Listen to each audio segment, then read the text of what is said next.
And so we meet again as we begin episode number 9 of Lou Pickney Plays Total Extreme Wrestling 2020. Still on version 1.07. It seems like the patches were coming like on an almost daily basis there, which is a good thing because they're fixing things that inevitably would come up over time and doing so in a timely fashion. So I've reached the second month of my, what would you call it, a career? The second month with the company that I set up. It's a child company called Launch Wrestling. And Launch serves as an all-male company as far as the workers go, the wrestlers. But it serves as a feeder company, a child company to an AI-controlled All Elite Wrestling. And I also set up the AI to have a child company of a strictly women's promotion. So it's taken the computer just a little longer to get things going than it did for me. But let's just take a look here just a bit.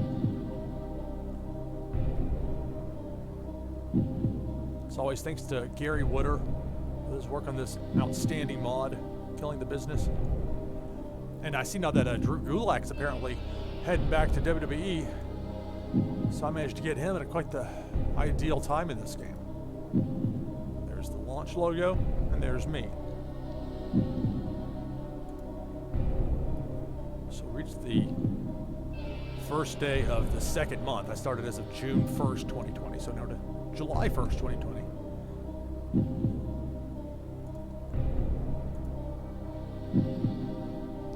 See Santana Ortiz.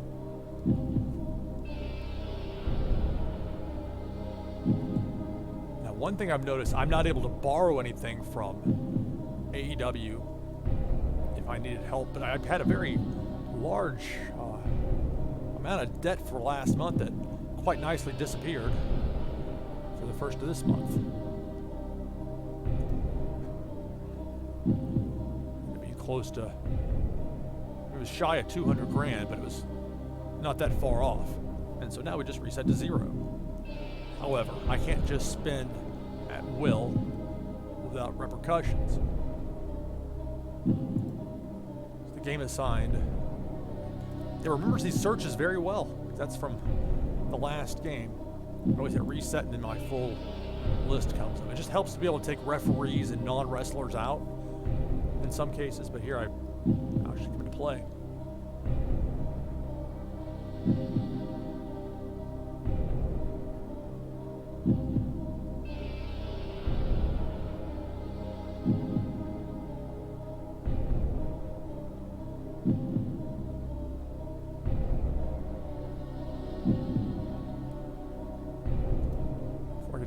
Alicia Fox heading back up to AEW. She was sitting down for a short amount of time. She showed she could handle promos quite well without a script.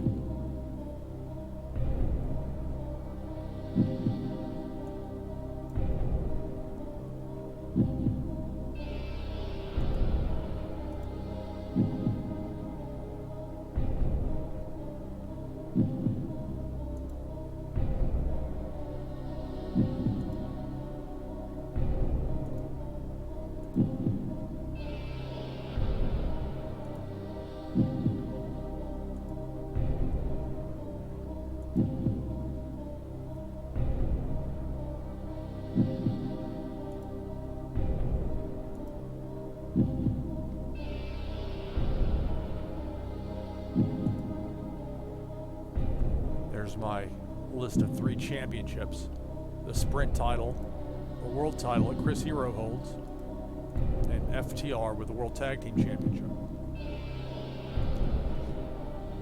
So they've got a plan. On the last show, we saw Chris Hero defend the Launch World Championship, his first defense for anyone with this title. He beat Brody King, where the match ended up a little bit disappointing because of Brody King suffering an injury. But we're at such a low level at this point that it really didn't make that much of a difference. It was still a well-received show. And so now for this week, this is what I'm looking at right now. Got Hero and Velasquez teaming up in the main event against Hawkins and Ryder. And while the crowd has not been particularly receptive to Hawkins and Ryder at this point, they're still very highly ranked as far as their popularity goes, and they can work.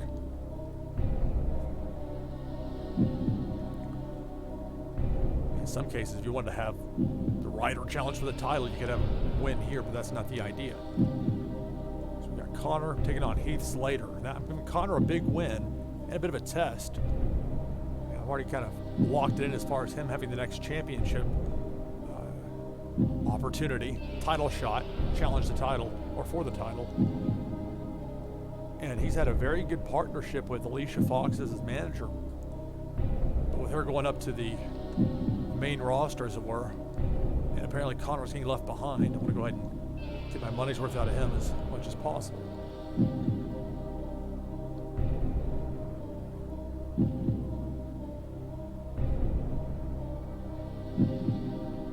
Laredo Kid I'd hoped to work the last show, but I made a considerable error.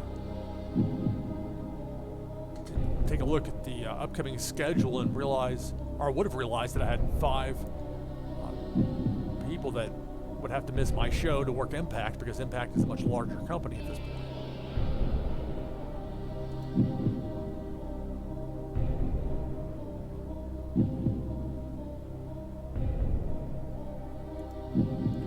So we're now at a 1 rating.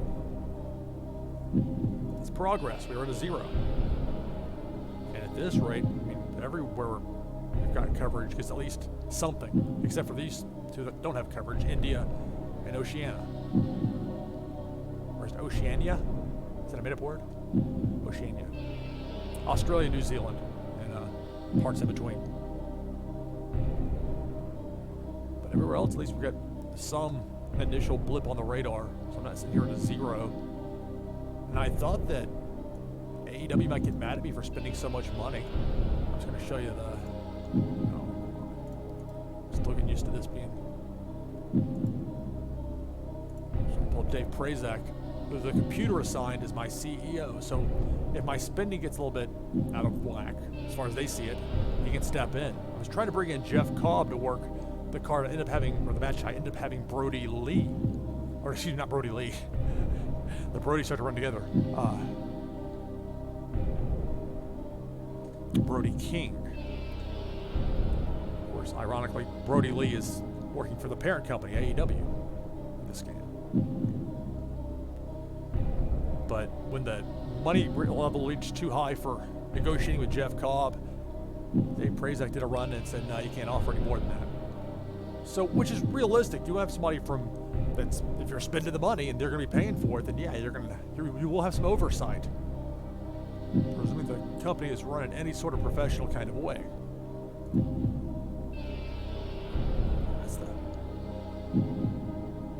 There's Brody Lee.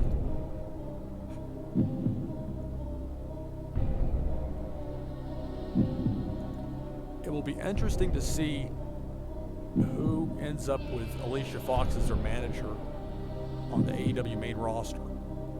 I've only had her with one person, with Connor. Just trying to get everything from the Ascension era forgotten as much as possible. But Connor's not the best promo, at least not in this game.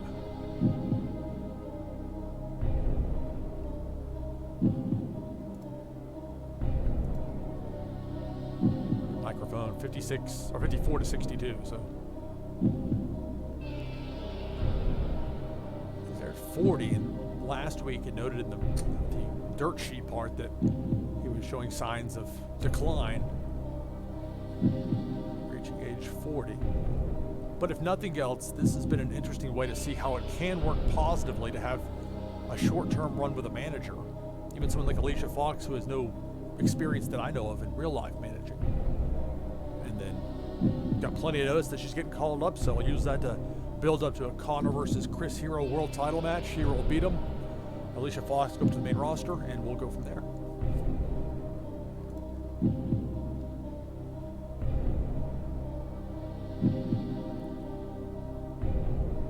Noted here, keep Gulak off TV this week.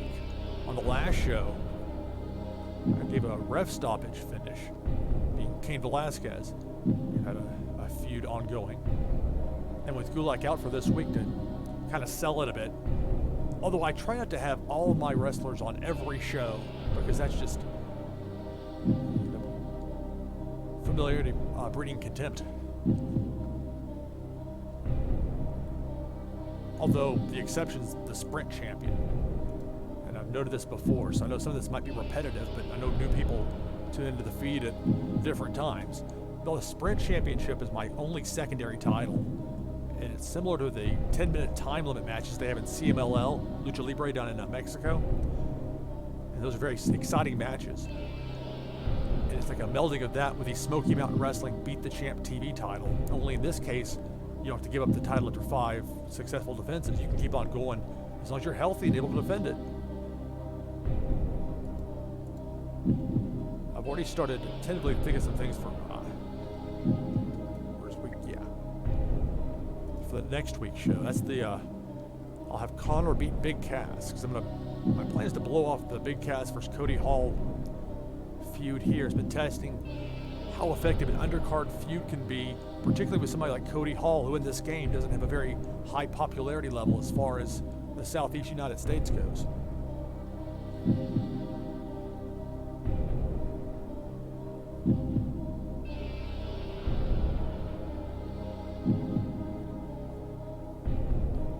Danhausen's going back up to the main roster, but I've got him for, I think, either 2 or 3 more shows. My plan is to have Danhausen put over ACH. Gotta figure out what I'm gonna do with ACH. At some point I might set him up for a world title shot.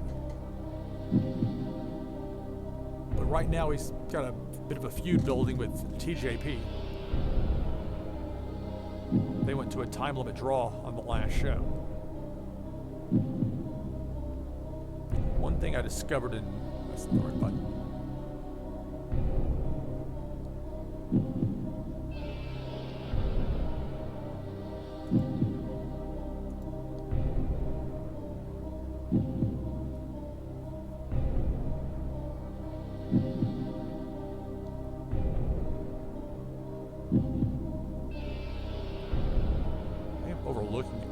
Storylines right in front of me. One thing I'd failed to do was to have Alicia Fox and Connor officially acknowledged as being aligned. Otherwise, it was just them just happening to hang out. If I switch it to nobody, that would switch it back to how it was before. Not a problem with these other 3 because they're one-on-one rivalries. I could possibly try and work in somebody else into this storyline to play off except the hot label, although it's not actually more heat than what Alicia Fox and Connor have. Well, it's still considered hot because with my company having such an insignificant rating in the game, it's not a very high bar to have to clear. So I'll have to make sure that there's at least one promo or something thrown in to keep that going. Or I could stitch in a 3rd person into it and get a little more complicated. I'm not going to go heavy intensive on the scripting and the verbiage. Because that's not my plan.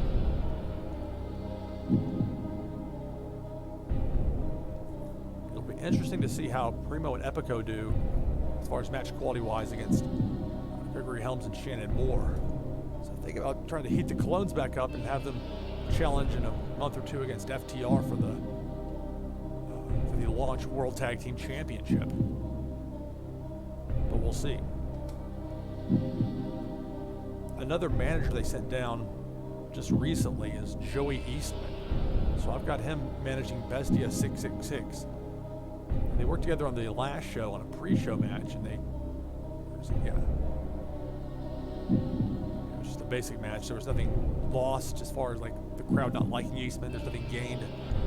He's not listed as a very good promo, which is going to make that a little tricky. So we'll see if he has like charisma or some other traits that'll help him to get over. I mean, I don't have a choice on using him as far as having him on the roster. I could just not have him on the card, but I'm not doing a very good job as a developmental brand. And that's the idea of my product. While I have my own people on board that AEW ultimately are paying for. And they own this company, game-wise. It's just me running it, essentially.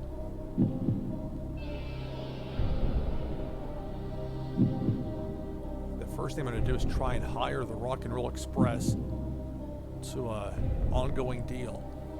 I had to use them in a pinch on the last show. I mentioned the people that were working the Impact show that I had overlooked, neglected to take into account. They had this like big run of tapings, and I didn't take that into proper consideration. But the flip side, the positive on that, was that I learned, hey, Spider-Borg, how's it going? The flip side, though, is I learned that both, that's my roster, it's not going to help, both Ricky Morton and Robert Gibson were very good at being road agents. So I can have them hanging out, work occasionally on the undercard, or work against some new guys on the undercard of the pre-show. Let's see where they at.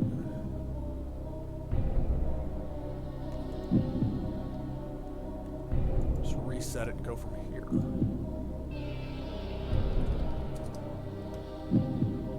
So there's Ricky Morton.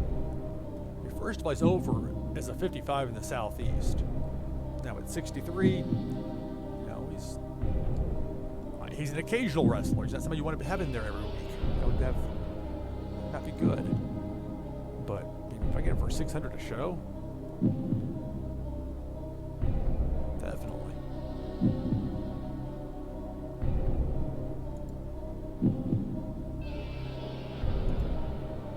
I don't remember how much I offered him before. I'll give him, if it's 600 before to 600 now, that's fine. If it was less, then well, good for him. Look, make a little bit more. Let's see. Put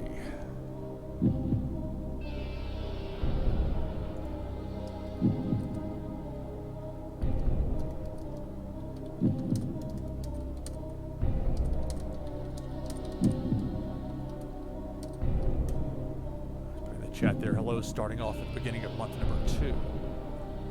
But this trifecta right here, reputation, respect, and experience, all 100s. And I think that's the key right there to having a... Psychology's good too. That probably is the extra one to go with it. It seems so strange that Amazing Red was having trouble being effective as a road agent for me, but it listed his psychology as being rather low. It's 100s, you can't go wrong with that. So let's see. Unlimited. Hopefully they'll take it. Okay. I don't even run house shows at this point. I have a supposed TV show. I have our weekly events, so that should be fine. All right. Now, because I had to advance to this Monday, I won't have... Normally, I would stop at the end of a show, of an event, and then go through and figure out who I needed and try to book them, because you need some lead time to get them for the following week. You can't just call them and immediately have them in most cases. It also helps with both Ricky Morton and Robert Gibson in this game, that they're both listed as being in the Southeast United States, which is right there. It makes it so I don't have to pay for extra for travel. Again, the triple hundreds, a little less than the psychology, but still, that's...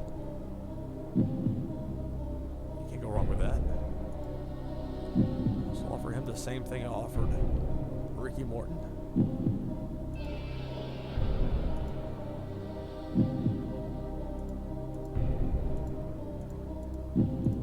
There we go. So we'll have them coming in probably for the next show.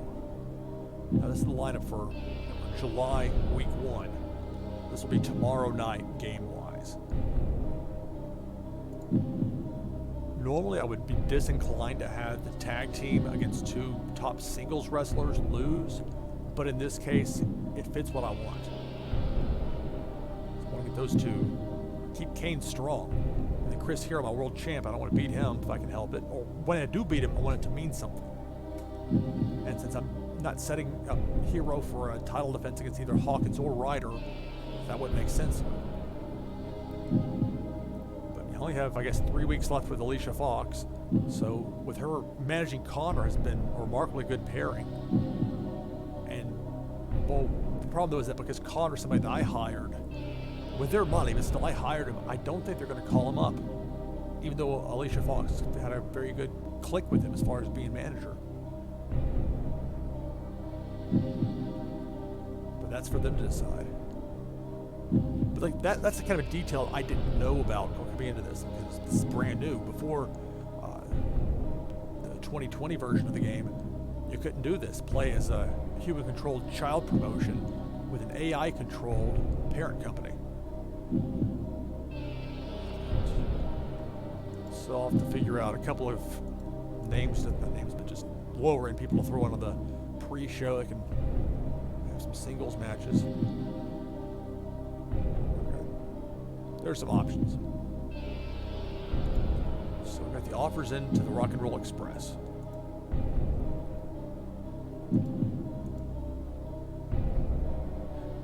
But that Jinder Mahal, part of the leading candidate for Match of the Year. Step aside Okada versus Omega. Backlash.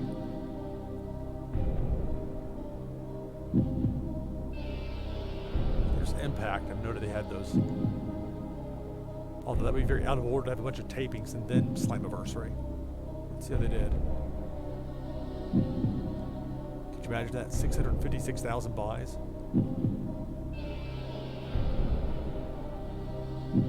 That was something TNA and Impact seemed to always struggle with, even when their product was strong. And there were a lot of variances in it, of course.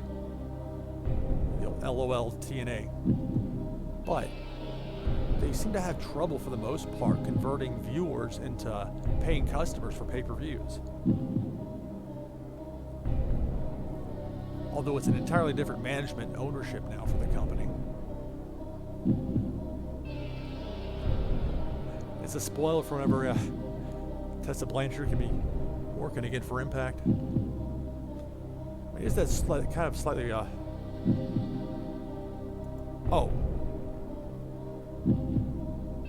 Alicia Fox with the exception as far as my roster. Yeah, because that's what I thought when they set her down. Like, you realize I'm an all-men's promotion. I set you up as with a women's promotion there for you to run because that was the idea. But it's because he set her down as a manager. And Gail Kim I hired, but just to be as an agent. But as far as the wrestlers, it's strictly men. And I really think this is the concept that could work best if AEW were ever inclined to go this route. Have a separate women's company where everybody can learn how to work on various spots in the card.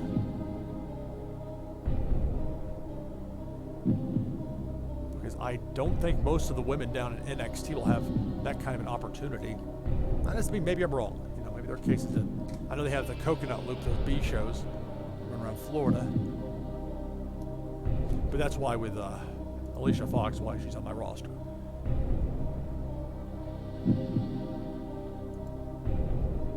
See right there, just week 2 of the previous month, hired by AEW on exclusive written contract and sent to launch. That's how I got her. Because that was kind of my reaction at first. Like, wait, what? And I was pleased to say, okay, well, as a manager, we'll see what we can do. I needed somebody to help me rebrand Connor as much as possible. Try and get the whatever stigma remained of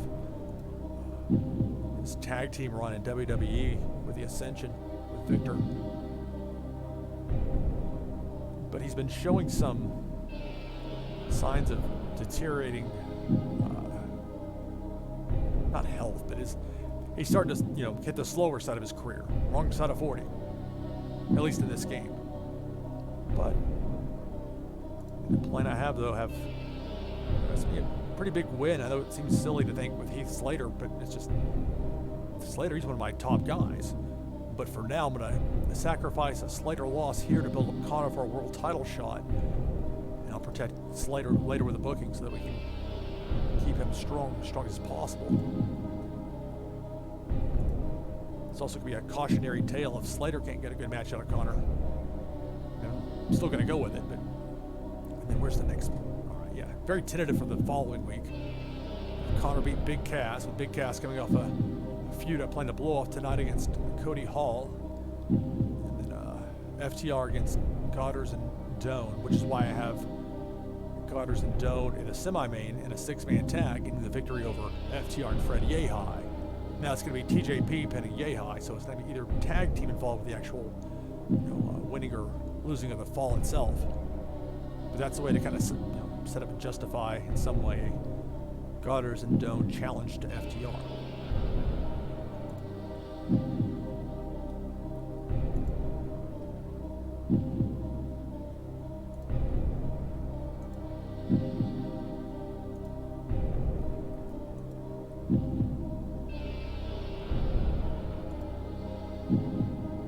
It's just some random generator stuff here with these new teams. The Futurists? Yeah, I don't think so. The Roman Reigns random profile.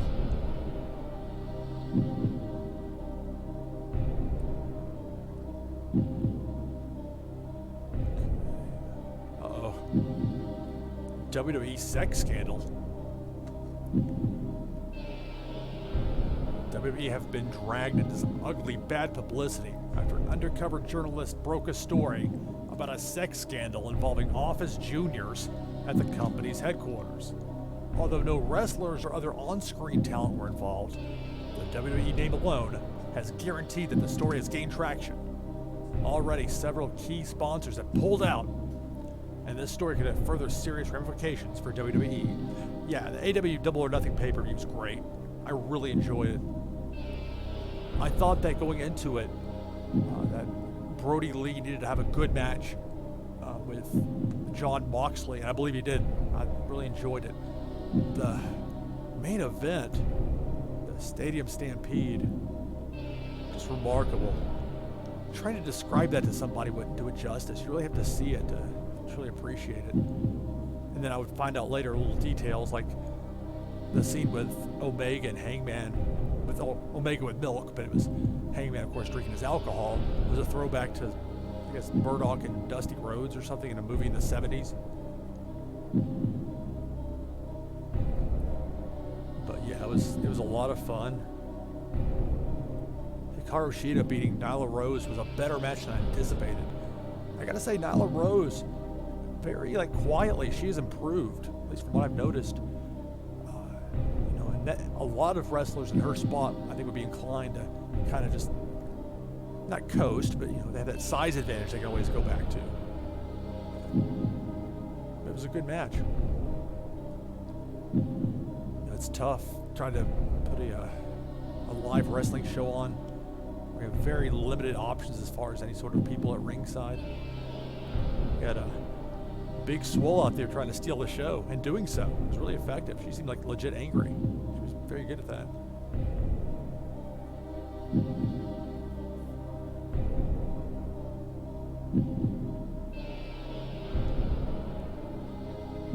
Oh, now they run Charleston. It's funny with Charleston. I make sure that's Charleston, West Virginia. I'm talking about here, not South Carolina. But unspecified.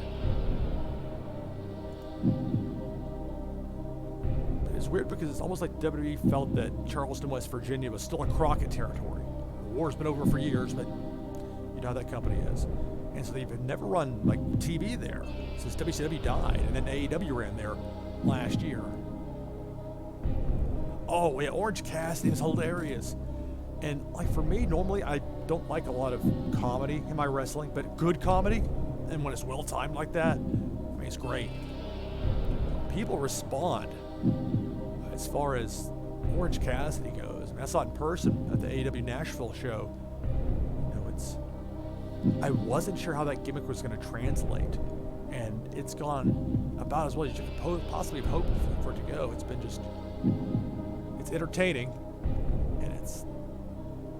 but it's not like it's all shtick. I mean, it ends up breaking out the Canadian Destroyer and whatnot.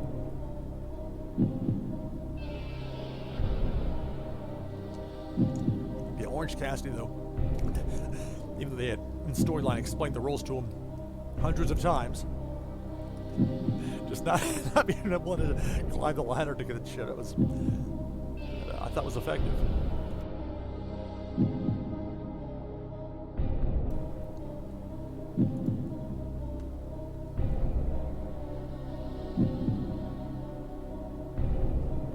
Sarah Del Rey's been a very good trainer from everything I've ever heard about her work in the Performance Center. And you can say what you will about the WWE training system, but at least they've got her there and knowing that, okay, I believe that she knows what she's doing. And I don't think she'd be there if she didn't. But in particular, as far as, training goes, I've heard very good things.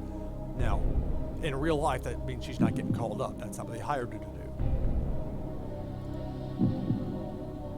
Now, here's a call up, Roddy Strong.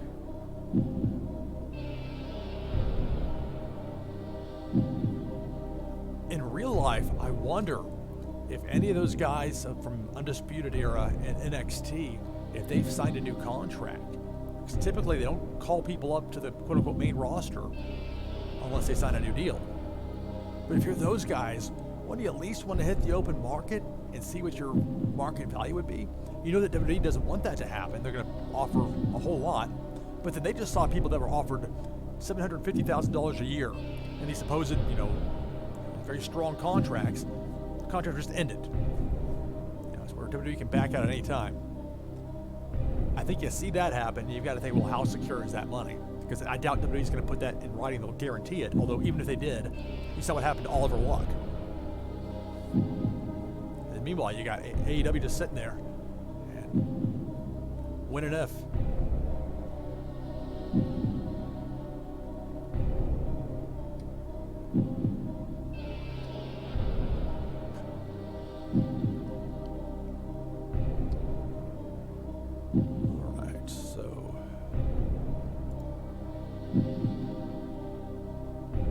It's nice though, because last month I was almost 200 grand in the hole, but AEW paid it off.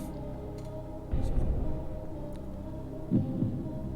now that we've moved up to at least having a 1 out of 100 as opposed to 0 for our company size, hopefully we can draw more than 19 people to a show.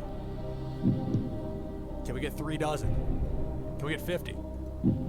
It's too bad because I've had some really good talent on these shows. Laredo Kid, as I mentioned earlier, he was booked to work Impact last Wednesday, and as a result I wasn't able to use him like I had planned to, but it turned a negative into a positive because I ended up booking Hallowicked, who wasn't even on the show, and they went to 64, which is really good considering that was the highest rating for any match on the show. Granted, I doubt that Hero vs. Brody King would have been a 61 were it not for the injury. But nevertheless, that was the final number. And that makes me want to keep this sprint title on Lio Rush even longer.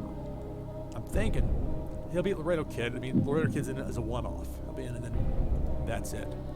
Maybe I'll bring him back later, but for now, that's strictly what the deal is. And this following week, I might go ahead and give Lio Rush his first time limit draw. Because the idea of the sprint title, you retained if you go the full 10 minutes without a finish.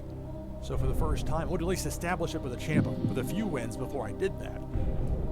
That way I can get a Cain Velasquez draw in there that won't look too bad for Cain, because I'm not wanting to heat him up just yet to challenge Chris Hero. At least that's what I'm thinking at this point.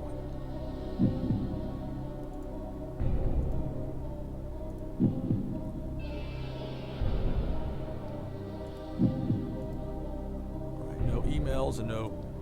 I guess we're still waiting to hear from Ricky and Robert, but that's going to be not until the next week, which is fine. Because we should have our agents who had to work in Impact. I think Gail Kim's my best agent, road agent, and I wasn't able to use her. Thank goodness I had Gregory Helms, who's the only one that was like a designated road agent. But as I also mentioned, it was a learning experience to find out that Ricky Morton and Robert Gibson are both really good in this game as functioning as road agents. And that's thus the offer made for them to work on an ongoing basis. I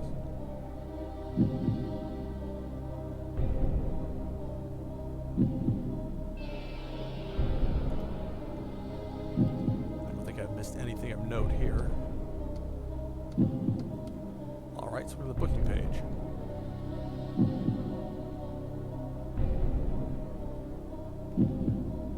We're going to stick with the Southeast for quite a while. I mean, that's...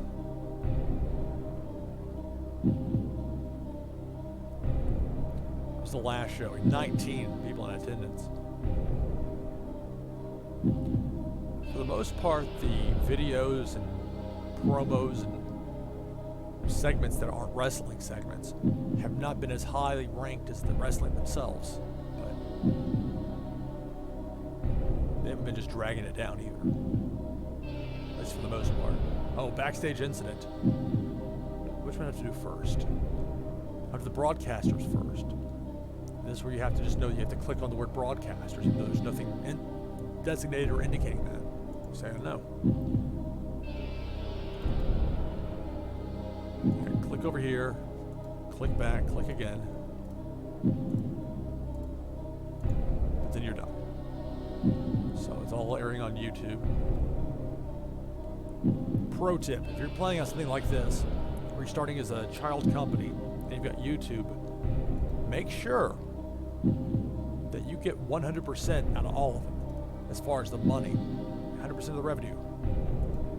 Because it starts you with as if you think it was 10%. So I thought it was being daring to ask for 25% when I was just doing the dry run before this. And thank goodness I did that. I mean, granted, this is not generating just a whole lot of cash, but it's a lot more than it would have been if I were stuck with 25% of that money. That's a fourth of that small amount of cash for North America.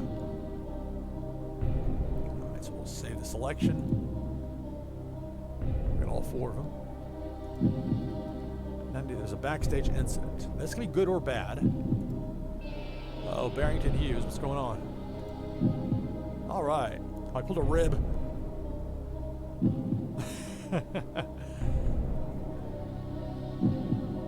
I'll specify what these ribs are.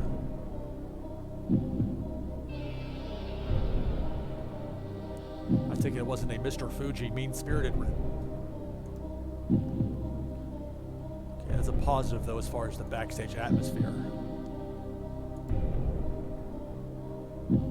Oh, wait, you're gotta be kidding me. Another Impact? Oh, my goodness. I thought I looked and they weren't running anything. Oh, my goodness. That's not good. And I don't have the Rock and Roll Express this time. Okay. Well, now.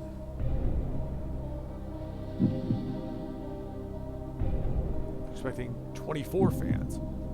That's double from the first show, which only had 12. We gotta go southeast. Select generic venue. It's a slow climb getting up from starting at 0. Okay.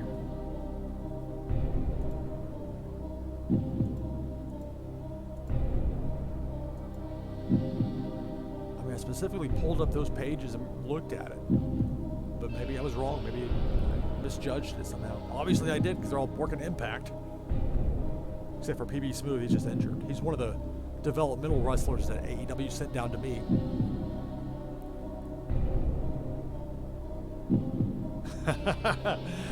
Birthday rib.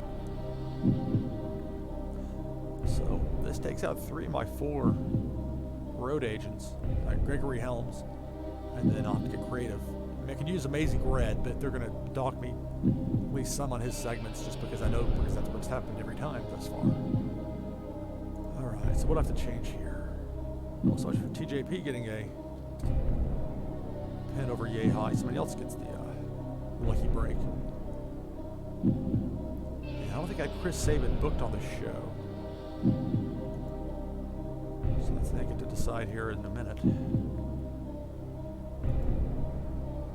I'm still not going to have Drew Gulak work this show because in the last one, I had the ref stoppage with him losing to Cain Velasquez, and the thought being that Gulak can now take a week, not to sell it per se, but just to, I mean, he got ref stoppage, and so give him a week to get better, and then following week 5, although now I've got to think of the rest of the, well, this doesn't say Laredo Kid, though, does it? Okay, I need an answer to this. At least have a Laredo Kid. It's one last match I have to unbook. Or really not unbook, just find a replacement for it. The Office. Alright, Laredo Kid.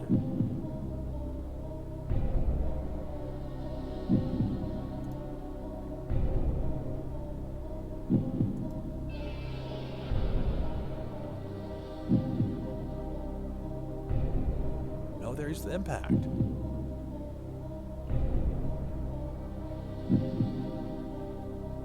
That is so disappointing.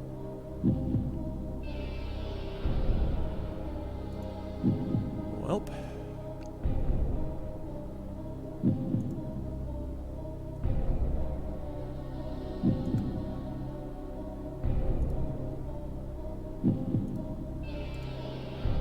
The main event can remain intact.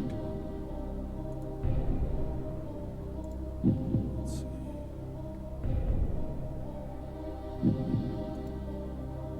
So Chris Hero, my world champion.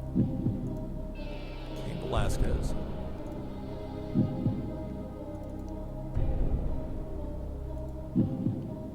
It's Kurt Hawkins and Zack Ryder. I know those are their WWE names, but that's what I'm kind of stuck with it as.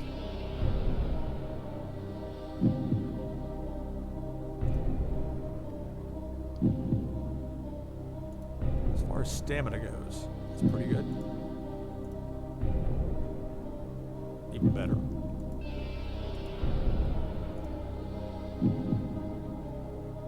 More of a range there for Cain, but Hero. Good stamina, so well, if Cain gets blown up, then we'll have to deal with it. About 18 minutes. I don't want to get too predictable where every main event goes more than 20, because otherwise it'll turn to mid-90s All Japan Pro Wrestling main events where it's tough to buy into like the first 15 minutes of near falls because they almost never actually happened.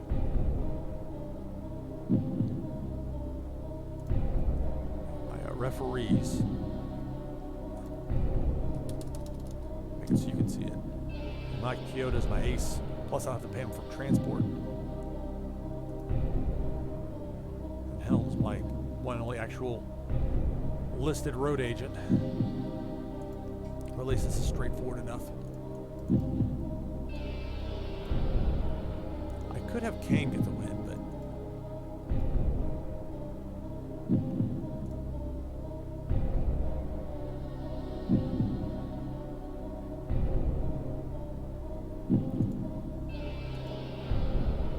Chris Hero pick it up.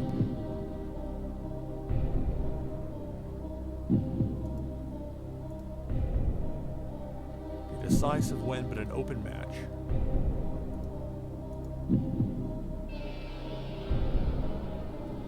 I think just leave it like that. Not make it too complicated.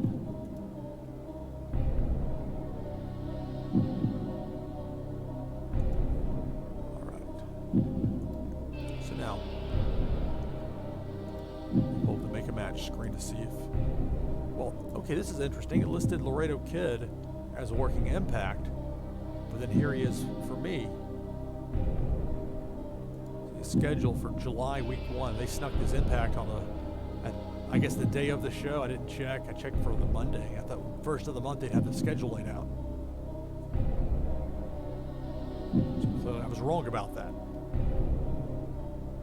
However, I don't know if that means that Impact's running and they're not going to use them, because that was one negative in 2016 version of Total Extreme Wrestling, that you could have somebody that's on loan to a larger company, and if they happen to have a show heads up with you, like you lose that person for a while until you get them back from their obligation to take the bookings over there, because even if they don't book them that night, you're not allowed to use them. It's kind of weird. Or at least it was. Now, with this game, I don't know. I'm certainly at a 1 out of 100, not going to be outshining Impact at this point as far as demand goes, but he's still on the list.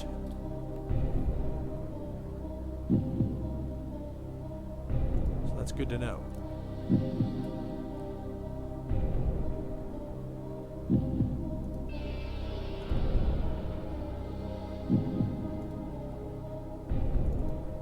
I'd like to have somebody with a pretty good popularity level, since I'm teaming up with Jesse Goddard's and Kenny Doan. Goddard's has a pretty good, I think he's 40 as far as his popularity. Yeah, 40. But Kenny Doan's like a 20. 20. So, I would prefer somebody on the heel side. I mean, even though I don't have a true face heel divide, be advantageous. A little extra boost, a little extra star power. It's a 6-man tag, so I've got some latitude.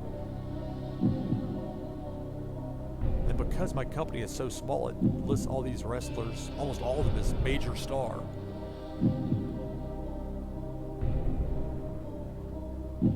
That's because it's not normal for wrestlers of this caliber to be working weekly in front of like 24 people.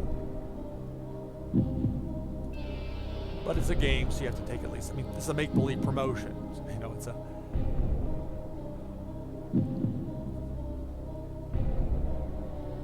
Hell, Wicked had a good match against Leo Rush last week, but that's not going to fit what I'm looking for here. I wouldn't have Slater team up with Goddard and Doan. Plus, I've got Slater booked for elsewhere on the card. And put over Connor. It's going to be an interesting match. Leave this up while I go through.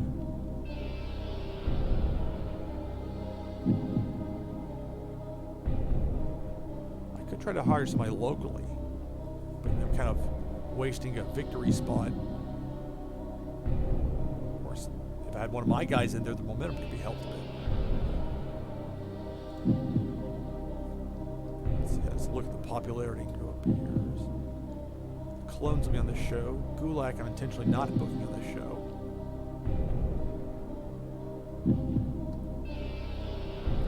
The blow off to Cody Hall and Big Cass on this show.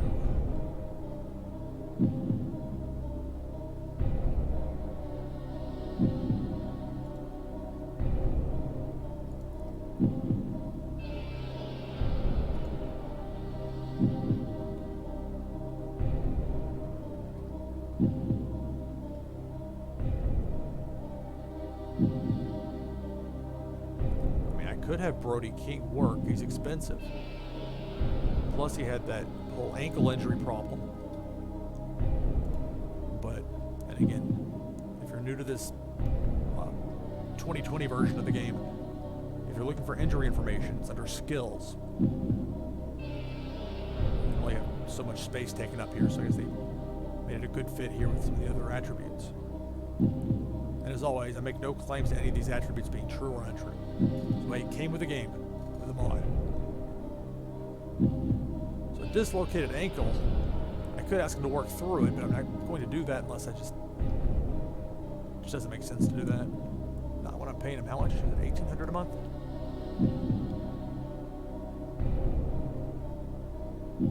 Or $1,600?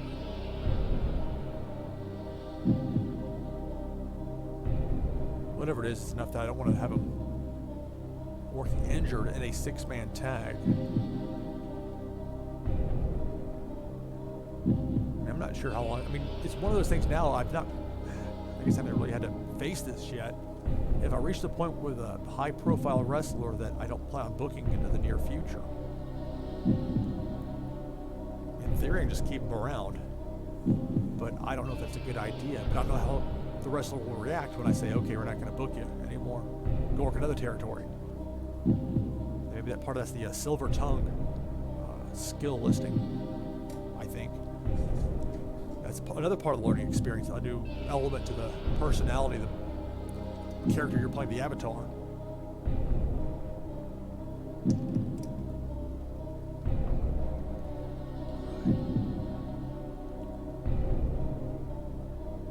Now, I don't think ACH would be a good fit with Goddard and Doan. 100% babyface. Nah, can't do that.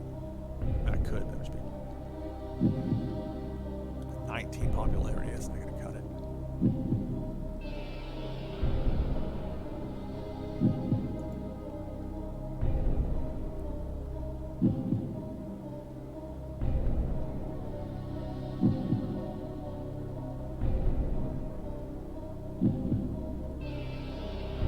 There's Jimmy Lloyd.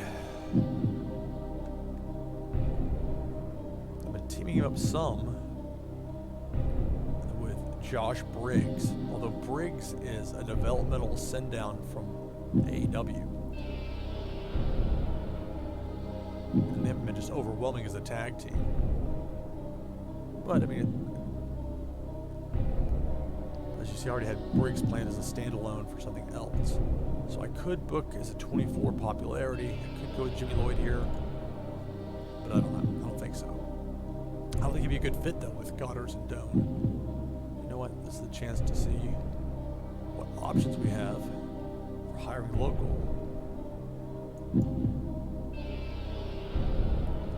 worker.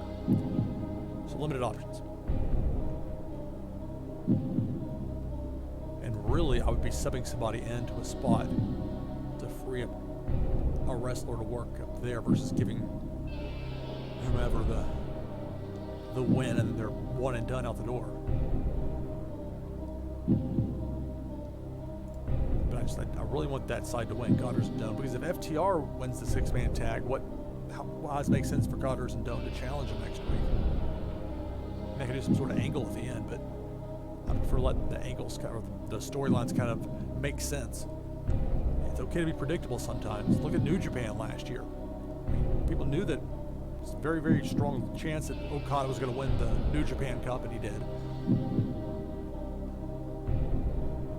Point being, even though things that leaked out as far as plans with New Japan, they stuck with it. It turned out fine. Now, Joe Hennig's a possibility. I haven't booked him yet. He's still going to have that Curtis Axel stink on him. Michael McGillicuddy. But he is listed at 55 popularity.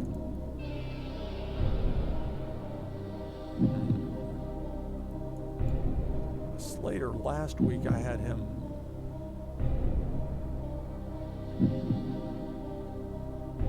He was hanging out with Big Cass. I tend to think more of Slater. There's no true baby faces and heels per se, but. And that's the lock right there. Big Cass and Cody Hall blowing off that feud. Bestie is okay, but that'd be a weird fit with Goddard's and Doan.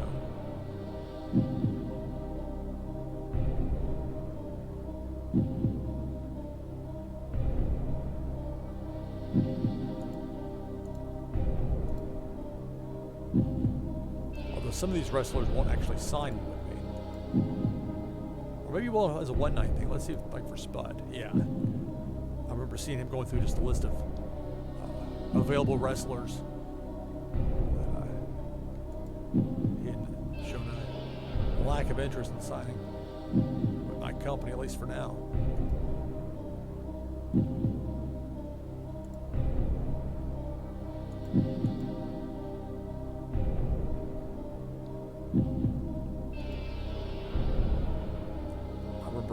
Terry saying no as well. Oh, or that was at the pesky owner goals. No brawlers, no comedy wrestlers. At least not primary.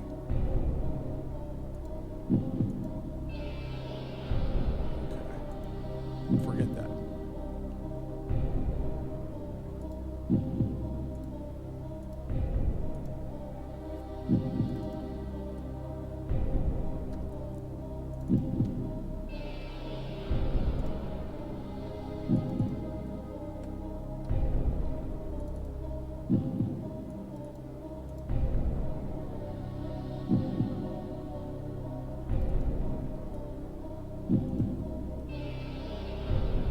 In some ways, it might be interesting to have Danhausen up there with him, although that's kind of a weird fit to begin with. But Danhausen's going to be going back up to the main roster. I say going back up because he never was on that main roster, and then AEW signed him and then immediately sent him down to get a little bit of seasoning with my company. And they called it right back up, which is fine. That's the idea.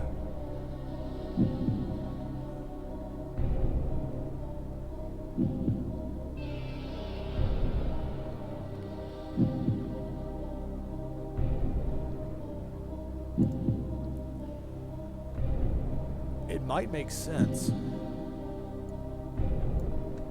I could hire somebody for Connor, like, I can find somebody for him. But I want Connor to be seen as a viable threat. And I think beating Slater would do that. And again, I know it sounds strange thinking of Slater within the terms of the last several years in WWE. Just a different Heath Slater we got here. Heath Slater talked about what he said. He would pitch ideas all the time, either be ignored or told that's not for you, and they were used for somebody else, according to him. So I can imagine, under whatever name he chooses to use, that won't be his WWE name. He's 36, so he's right in the prime of his career. For as long as it seems like he's been around, he had a long run there in WWE. And who knows, maybe WWE will come back and make him a larger offer so he can't jump somewhere or sign somewhere. Hard to know.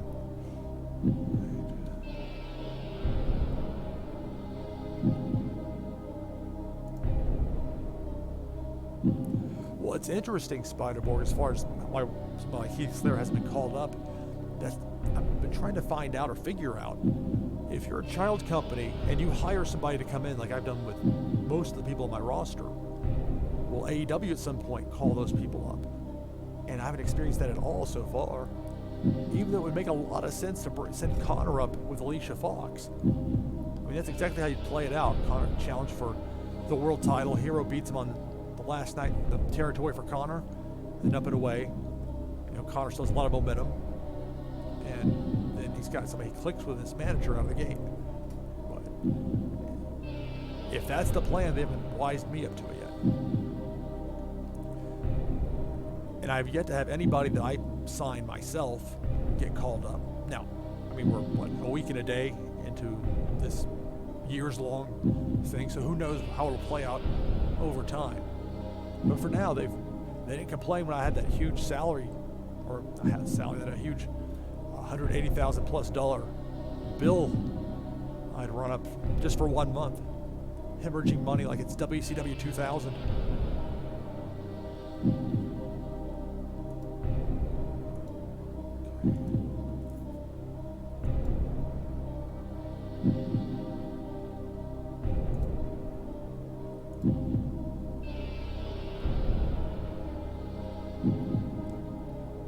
I don't know why it always seems to toggle to include those already booked. I know in some cases that's, especially like a tournament setting, that would be desirable, but I'm surprised it doesn't default to that. I don't think it ever has. It's not, you click a button, you're done. There's red.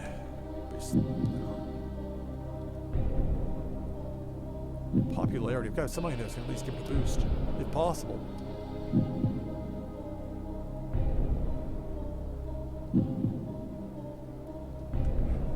I could use Brody King there,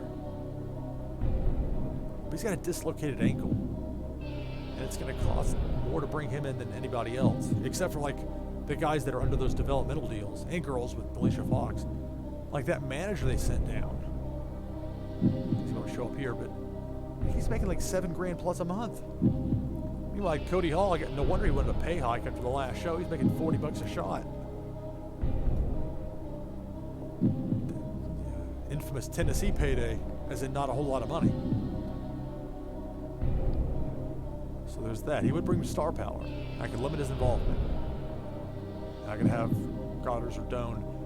I guess that's the other option I have. Because in real life booking, if I were to constantly bring in people as a one-off and they lost every time, the audience would figure it out after a while. But then how do you know what a first appearance is versus somebody that's under a long-term deal that maybe they haven't announced yet?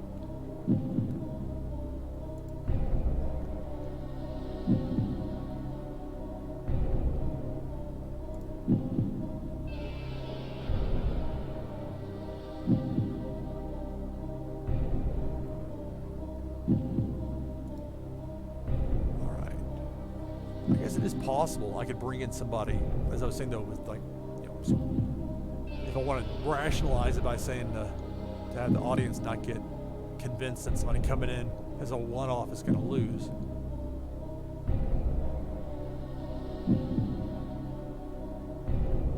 Okay, so on the beta, if you sign somebody as a developmental company, the parent company couldn't call them up.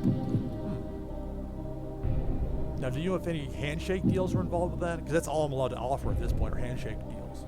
I mean, I've got a 1 out of 100, like not good number 1, but like as far as, tiny at this point. I mean, that has the advantage where if this is just a mediocre card, I should still be able to rise, but I'll be content with putting out a mediocre product.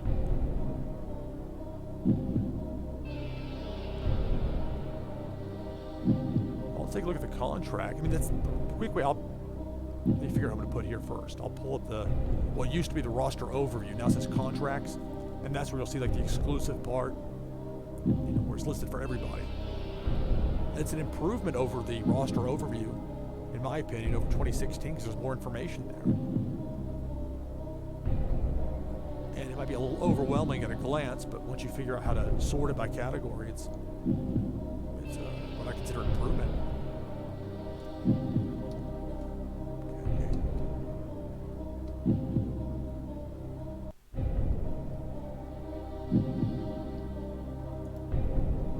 Like every deal I have is handshake, with the exception of the deals that were exclusive contracts that were signed by AEW, and then with the talent down to developmental. And that's the talent that's going to eventually go back up. They're going to recall.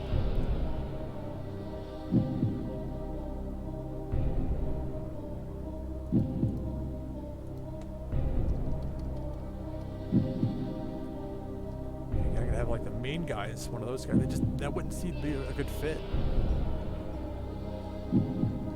So far, only 2 have been called up. Danhausen and Alicia Fox. I mean, Alicia Fox made a good impression as a manager. I mean, I put her with Connor of the Ascension just because I thought, okay, a lot of variables in play, but Connor definitely can use as much rebranding as possible to try and build him up as a serious contender. And if it didn't work, then I could have always spun off Alicia Fox to somebody else. The person called up and signed by them.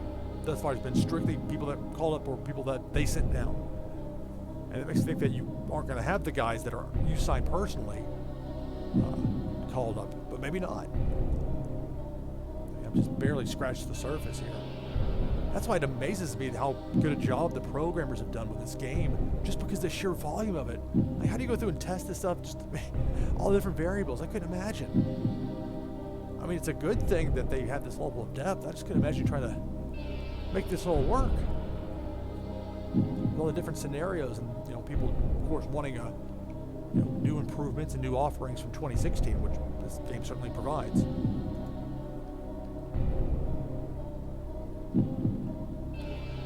Now, it's interesting that these popularities, major star within low popularity.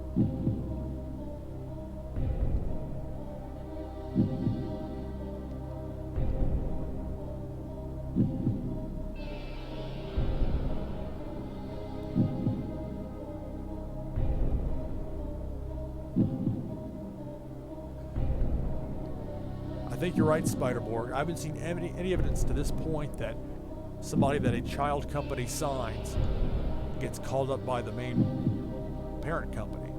It should be possible. It should be entirely possible because ultimately this company that I'm running is owned by AEW in this game. And so anybody that I've signed here, they've been paying the money. They're paying the pay-per night, pay-per appearance.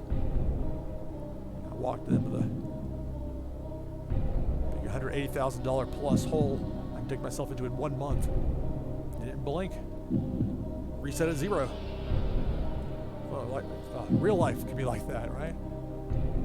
All right.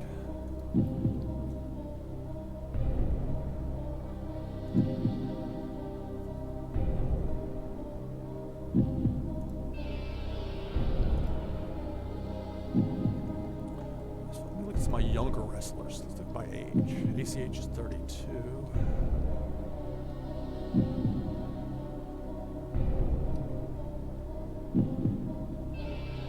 I just think Brody King. He's still very good for his age.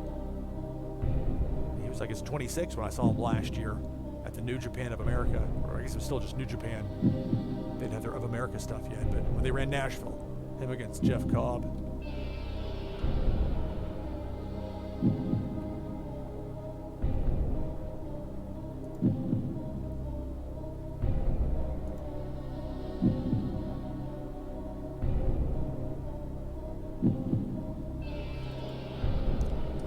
rather take a chance on my semi-main not getting just huge numbers as far as the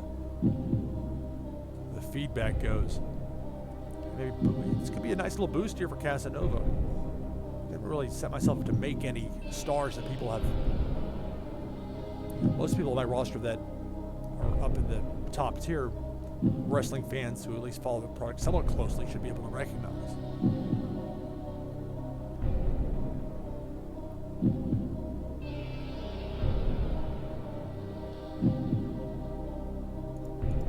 Let's see. Plus Casanova works cheap. $222. I'm not sure I get to that 222. I got exasperated with the negotiations. Started by typing in random amounts to raise the money offer. They finally went with it. Anyway, it's still cheap either way, so. But again, this is developmental. I don't have to worry about the bill at the end of the month because it's all going through Jacksonville, the AEW, the parent company.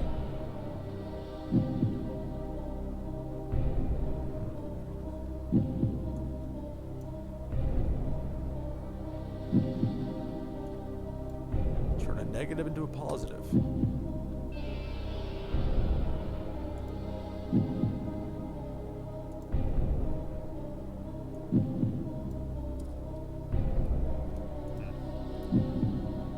Always get annoyed with these ampersands I have to add.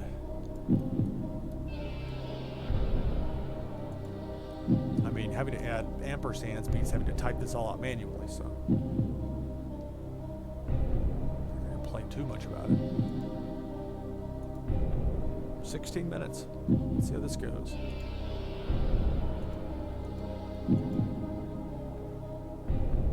Almost think that I should give the win to Goddard's.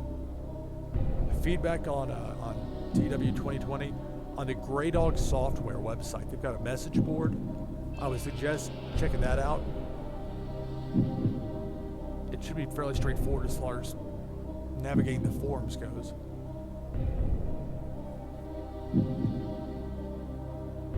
They've had a lot of valuable information there.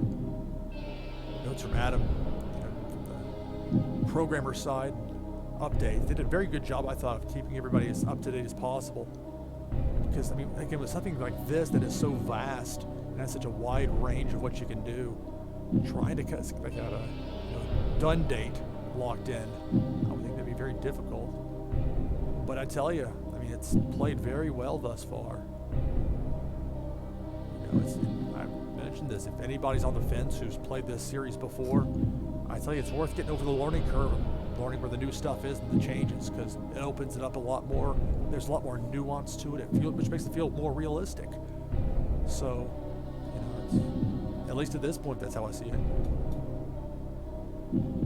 I don't think you need an account to read the forum. I think you can just read them. Now, you can't post without an account, but I think I'm on there as like loop music or something. So I'm not sure as far as if you're not logged in how that exactly works, but as I recall, it's not a problem if you're not logged in to at least see the information. And it's good. They haven't like spammed me or anything, so they've been very good as far as not nagging my email inbox with stuff. The question is if I could Casanova the win here. I don't think that's his. I think we can give him the shine in the match, but Goddard gets the win because Goddard's and Doan, or maybe Doan, because they're challenging for the tag titles.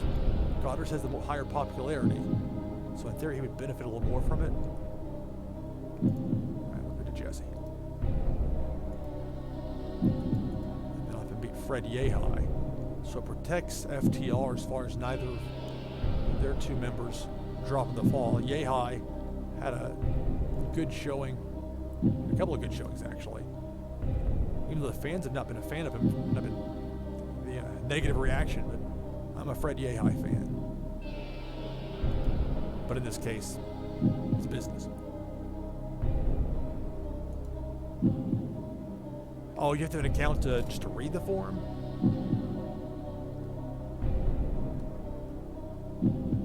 Well, that surprises me. That's disappointing.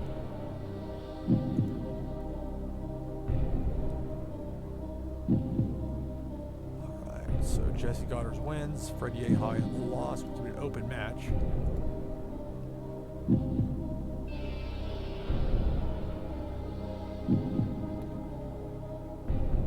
what it's worth, I remember it being fairly easy to sign up and it wasn't too much of a hassle. But there's another hoop to jump through, and at some point it gets to be frustrating, I'm sure. I'm surprised it's like that. You think they want that information that's, people curious about the game, and then, but I'm sure they have their reasons.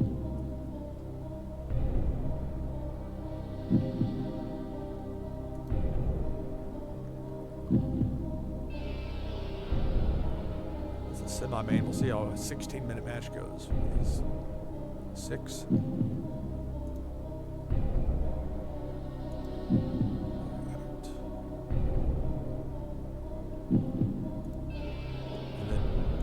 I'm not quite sure why Laredo Kid is here and not at Impact with everybody else. I'm not complaining, I'm just not quite sure why. Yeah, I mean, that would definitely be something to check out if and when possible.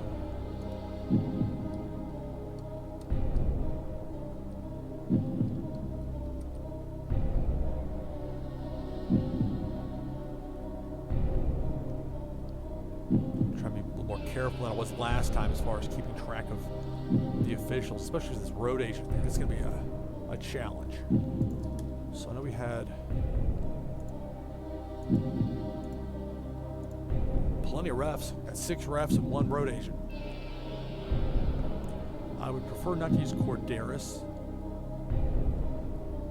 because he's 220 plus travel. But I mean, we're talking a company that, in my company, that lost $180,000 plus, an extra $200 in transport for an extra ref is going to make a huge difference. But let's see. I don't think there's any Ring of Honor overlap because they run Wednesdays and we run Tuesdays in this game. Now, in real life, I don't think Todd Sinclair would work for a company seen as a rival, even with a child company. But there are some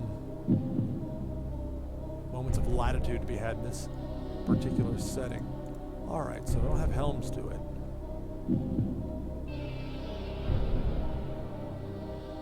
I'll put red in there for now, but I don't like that idea because they did not go well the last time. Really, anytime I tried to use red in that role.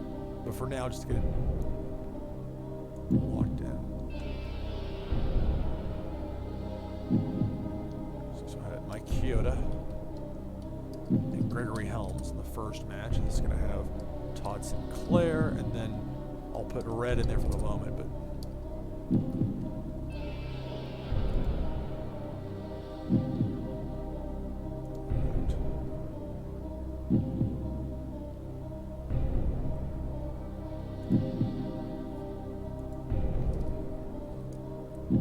mental skills. Let's see what I have that's on 80. At least 80 on all 4, if anybody. Empty. Okay. Drop the psychology down. Now, is Gail Kim available tonight? No, she's at Impact. But, I mean, that's... Renato Helms. Alright, what if I move... up to 60?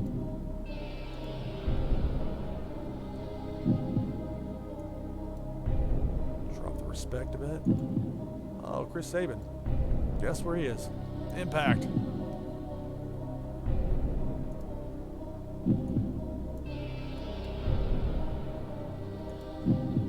Oh, Amazing Red, the one that always causes me trouble when I'm using the role. In hindsight, I really should have made an offer to the Rock and Roll Express right after the last show, but I wasn't expecting this.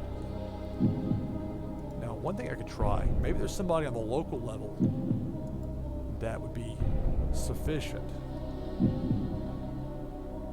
It's not going to be Garrett Bischoff. No offense to Garrett, but it's just not it. I'm just trying to figure out what this is. So this little 4 lines of the skills section.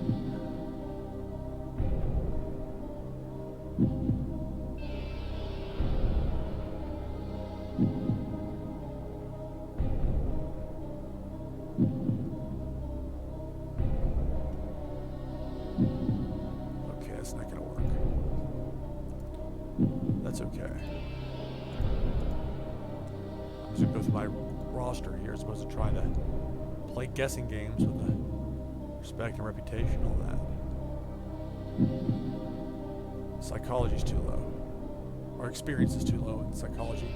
A bit lower than I'd want. It must really ding you on psychology because he came in initially as listed as the road agent along with the wrestler. And looking at that, I thought, wow, no brainer. Not the way it played out. But, I mean, look, if that's what I have to deal with, so be it.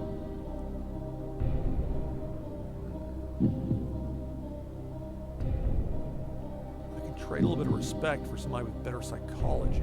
As I say that, there's a big cast, but that's still too low on that end to drop the experience and the respect.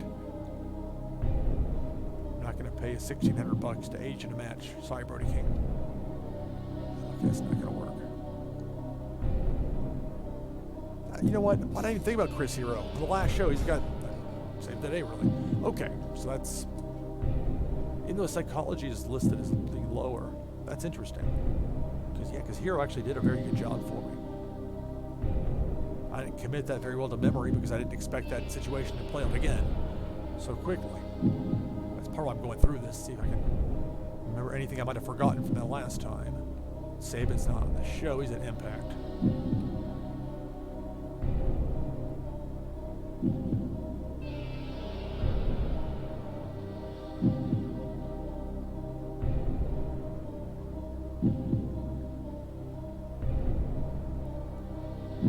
There's Gail Kim, who's my best road agent, but she's at Impact. Thank goodness got Gregory Helms on the show. And Chris Hero have Red do some of the matches and we'll get by. What about Heath Slater? Well, the respect's not that high.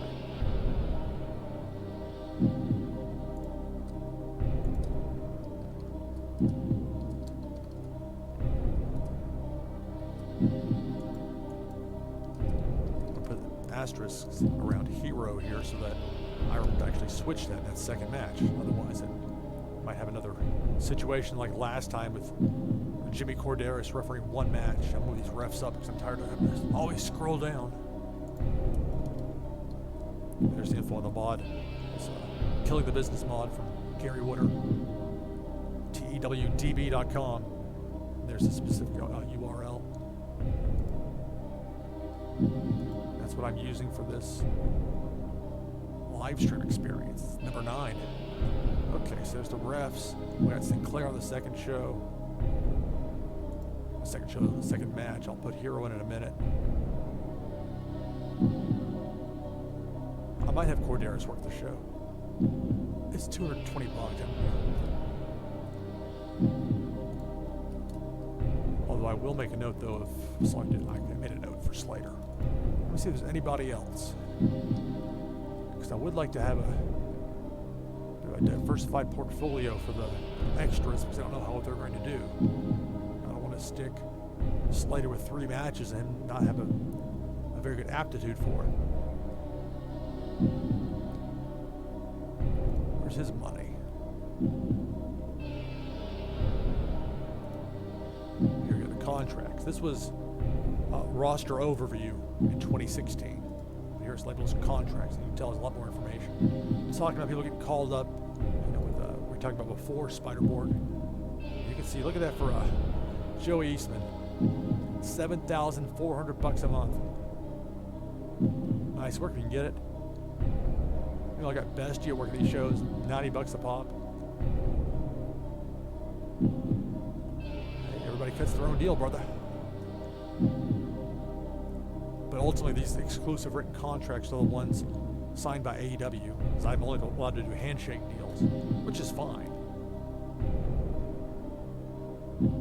I guess. Well, that's kind of funny with Dave Prazak. He's listed as a handshake deal. He's got, I guess there's an expiration date to his deal. Hadn't really noticed that before. Cycle through the rest of these things. Anybody else that I might be overlooking?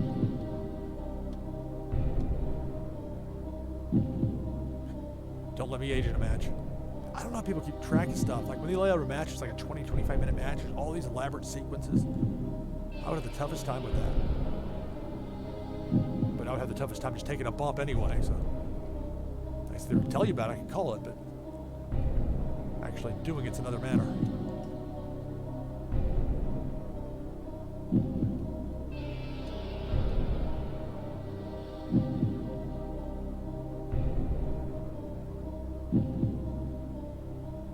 Scott D'Amore. Impact. Oops, there's Shannon Moore. Oh, that's a little bit too low on the respect and the psychology. Otherwise, TJP. I might try him. He's working the show anyway. So Slater. Of course, the double quotation, well, not quotation, but question marks around them. Not 100% sure, but.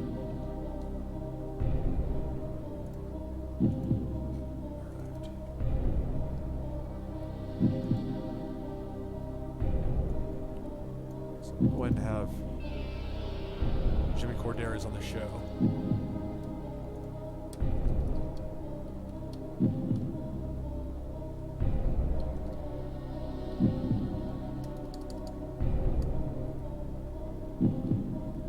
I might double up Helms and Hero in the top of the card, like the last 4 matches of the night. And I can start working at some of the guys that are helping me out in a pinch. Although that includes Hero as well.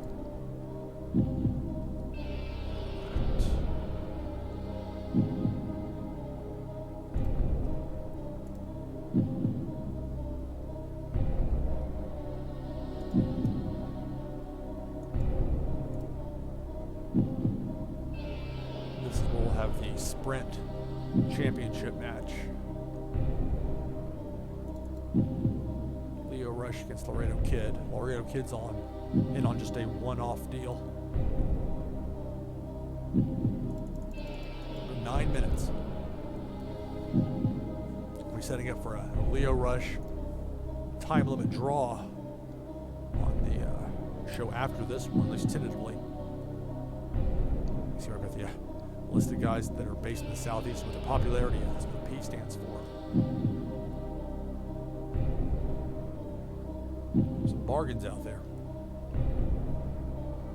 And the nice thing, if you have an ongoing deal, there's not a downside guarantee needed.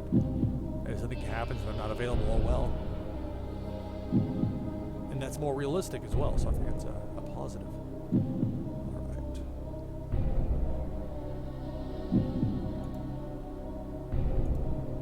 So this is going to be Sinclair and Helms.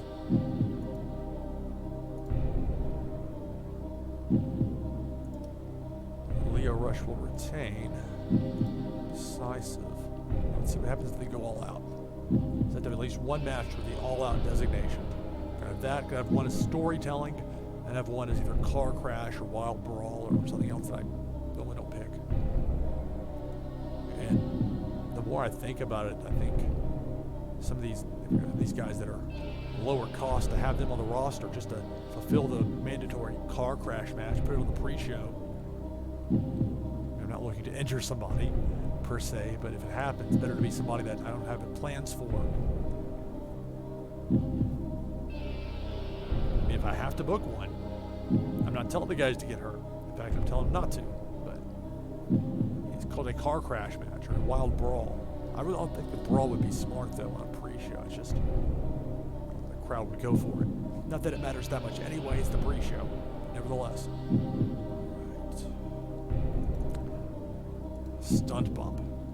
Let's see if Laredo Kid or this would be too small a show for him to do this. Gotta get medium for him to do that bump. And I can't say I blame him. And they should be able to have a good match anyway. I really didn't need to add the all-out designation because that is included when you designate the Steal the Show match aim. All right. And the nice thing, if I were to forget, like I almost did there, to designate this as a launch sprint championship title match. This comes up. This is a good thing. I complain about the boxes sometimes when I'm cycling through wrestlers, just like all the brawlers. There's a pop-up box telling me I can't use them. You can't just easily, scroll down to get the pop-up box to go away. You gotta actually move your mouse over to click it every time. In this case, it's a good thing, because we do want the Sprint Championship to be on the line.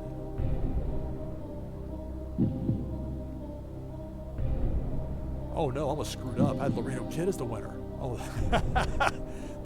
that would have been a problem. Because I would have 0 matches then left in my contract. Yeah, let's take that out of there. Oof. I get too busy trying to play tour guide with the booking screens. I should pay close attention to what I'm working on. So Leo Rush to be the winner to retain.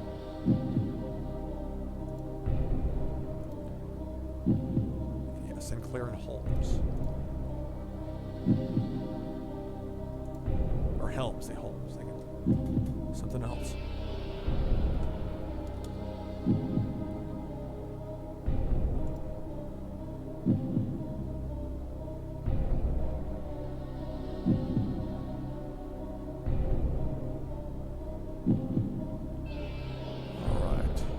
Connor against Heath Slater. This is going to be interesting.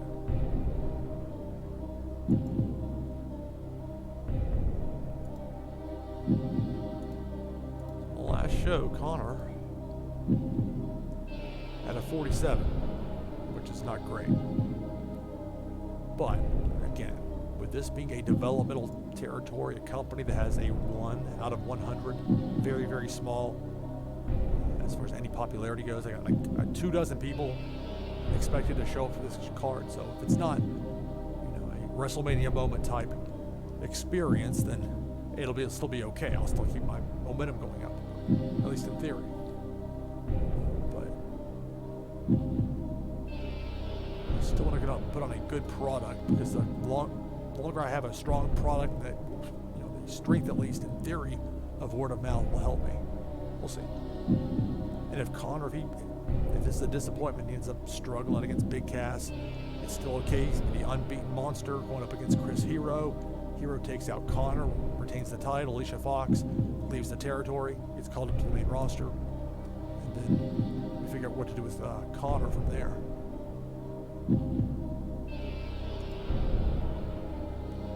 He's 40 years old, so this would be the time in the game where they should call him up, because of that pairing being so strong. Unless that parent company, AEW, has plans for Alicia Fox already. They just want to make sure that she was ready to go for it. And bringing up Connor would just be a distraction away from that. Although I'm probably giving that a lot more thought than I should. But I gotta give the game credit. I mean, there's a lot more depth to it than even 2016 had, at least from what I've seen to this point, thus far.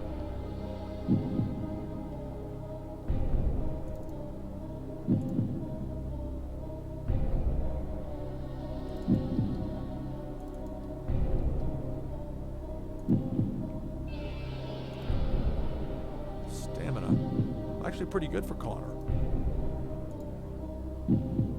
It's actually better than what Slater's got, I think. He's at 73 to 81 for Slater, and they're 79 to 87, so it's Connor. Let's see how Connor handles being in a 13-minute singles match.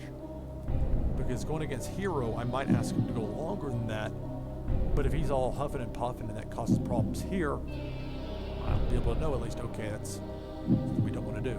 With his stamina being as strong as it is, I think we'll be okay. But I don't know for sure. I could have Connor win with a flash roll-up. Now, I know there are people that see this differently than me. I'm of the opinion a flash pinfall and a pinfall, that's the same. You're pinning somebody, whether it's your specialty move that they can market, or it's an inside cradle.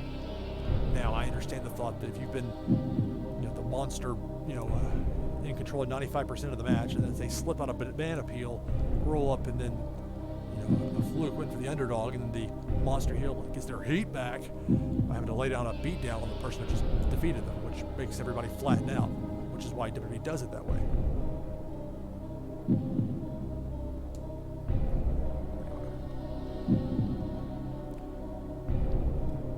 I I wish that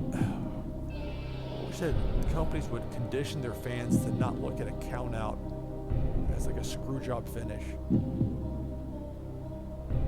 mean, New Japan does a pretty good job of it. They use it just often enough that it's like an easy heat spot. Get a crowd pop without having to take a bump. Hey, D-Pop, yeah, exactly. WWE, well, it's all done by design. I mean, it's WWE takes the special things from these wrestlers that we grow to really become big fans of outside of WWE, and they flatten that stuff. They want replaceable worker bees in WWE. It has to be horribly frustrating for all the talented people that work there. That company has so much talent behind the scenes, the wrestlers, all that. But the show and the product is designed for that audience of one, Vince McMahon.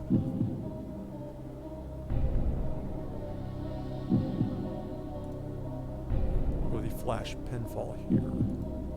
Definitely an open match. So Connor the victor, open match, flash pinfall. Let's see how well they do. Because again, the challenge for Connor, I'm going to have him challenging for my world title, and while my company is listed as insignificant, and even a mediocre performance would still be well ahead of what I need to improve. I want to have a strong product. I don't care if we got 24 fans or 2,000. People are still paying to see this stuff. And if you're going to build the name, you got to build it strong, at least in my opinion.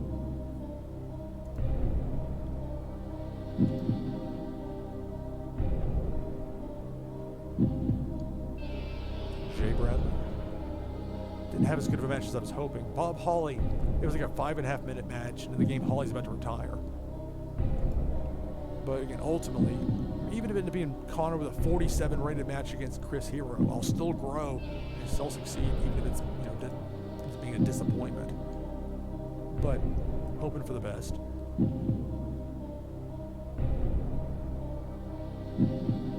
I'm definitely glad that they give you a heads up on calling up talent. Time to finish up your storylines, because it's been very abrupt. I've just had to immediately lose Alicia Fox from Connor after they had they clicked as a team.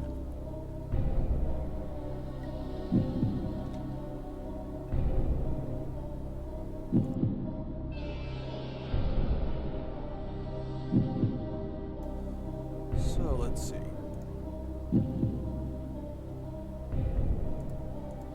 Go back to Kyoto. Stick with Chris Hero. Have him help me out one more time with 3 of my 4 standard road agents working for Impact tonight.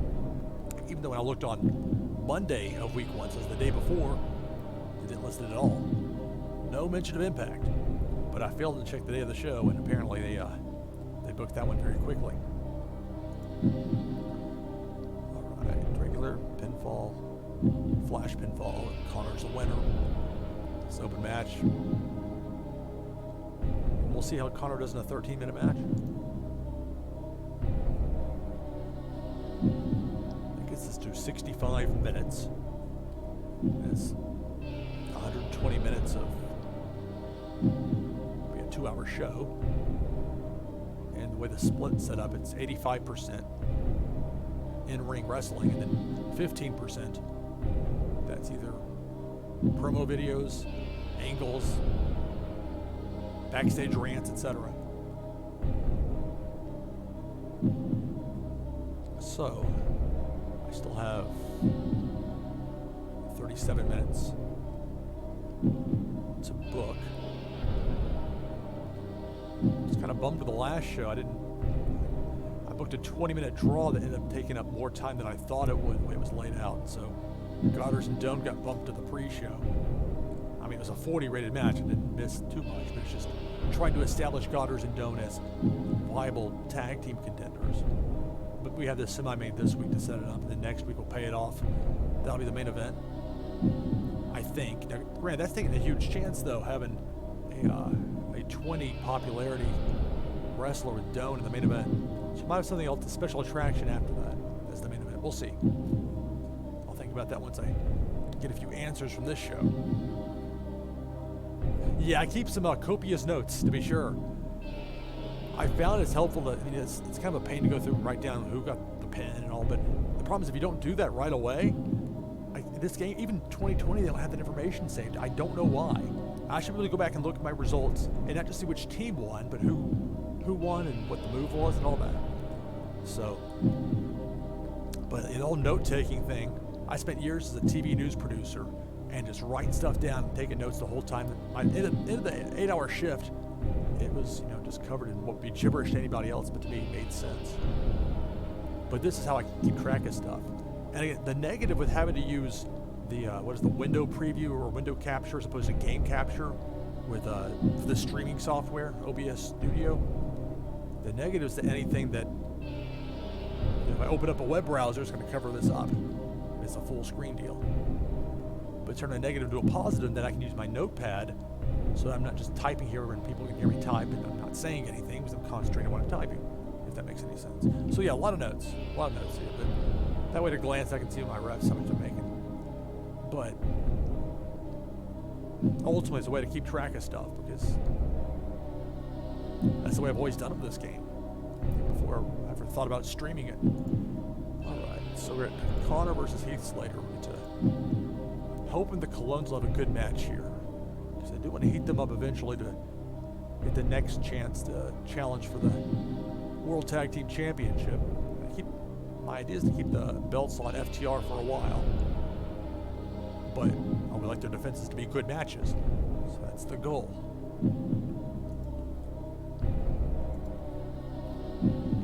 So let's see.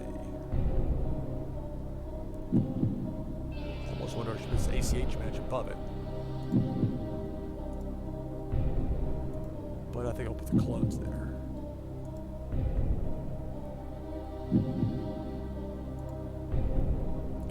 Weird. I always think they always say Primo and Epico.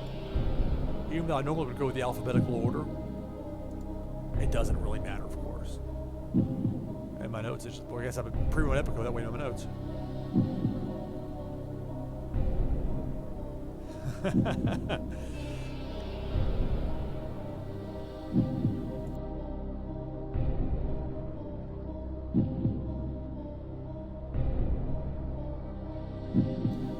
Physical decline can catch up. See, the prime of a wrestler typically is between the ages of 35 and 40. On the other side of 40 is the inevitable decline. And that's what they faced with Connor on the last show, was showing signs of physical decline.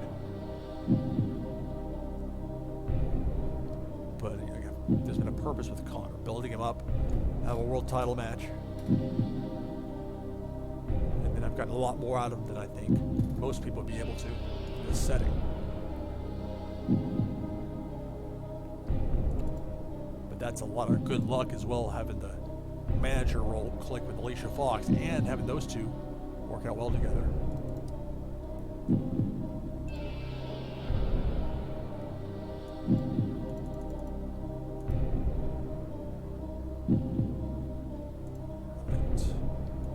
Try to keep track so I don't have my referees working several matches in a row and it's spread out as far as who the agents are and all. And some matches I care more than others about just because I know there's certain matches that are key. Like I've got Sinclair reffing, and he's not my top ref, but Helms is by far my top road agent. So we'll see how much of a difference that makes. You can't always tell for sure what any one element does to affect a match. There's enough variance in there. Especially with this game having more nuance to it. It's not like you just lose and your momentum drops or you win and your momentum rises. It's a little less, not exact, but there's more variance, and that is better because that represents real life. Kind of like the range. It's like somebody's got a range of 74 to 82, because one specific number doesn't really, that's not what anybody is on any given day. Some people with more variance than others, depending on the category. So I've heard much about this, the hidden popularity caps. There are some things you have to just discover in this game, like times when you click on something that's a hyperlink that's not designated as such.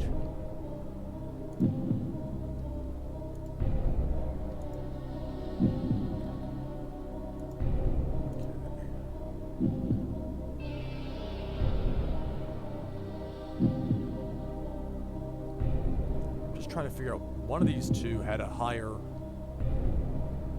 was a happiness rate or was a momentum? Popularity. I'll put it in as Epico and oh, come on. I'll put it as Epico getting the win, and if that's not what I need, I'll be able to find it on the main screen. There's still that problem where it's a little bit tricky on the booking screen itself. And as much as I love having the, this part and the middle part, all this on one page, it's still like there's certain information that make the cut for the way it shows up here, and you can't quite get to it, if that makes any sense at all. I mean, there's plenty of information to be sorted through here, so it's not like it needs even more, just something to keep in mind. Well, that's interesting with Osprey. So it capped out at 85 most places, and 93 in Japan and the UK. Huh. You know what? That's realistic, is how it might be. I mean, I know Osprey's beloved wherever he goes, but with the game, it's, that would seem, I can see that.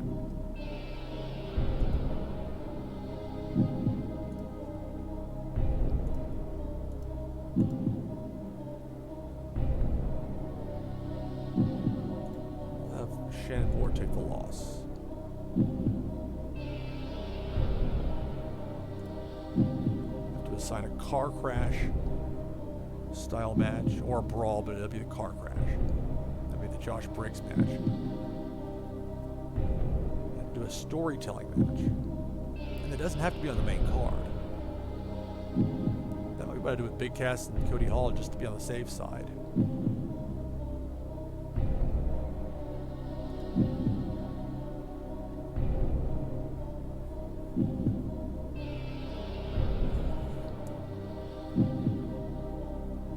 Yeah, I'm not sure within the database, Depop, how things work as far as getting that push up to 100. That's ideal, obviously. But I don't know how the formulas work on that. It's like trying to figure out who makes a good road agent. I thought I knew what would be exactly what was needed, and that wasn't the case. But this is not a negative thing, though, in many ways, because just the way that humans are very complex, it can't be just represented by one specific static number.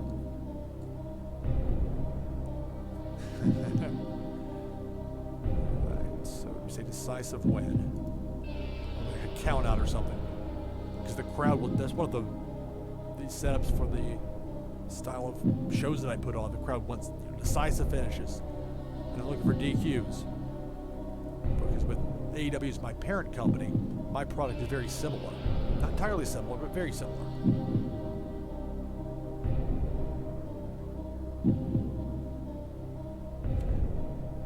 I didn't think about basics, but that would make sense.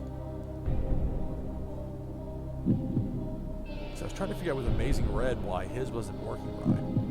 As far as, getting a sufficient showing in his agenting.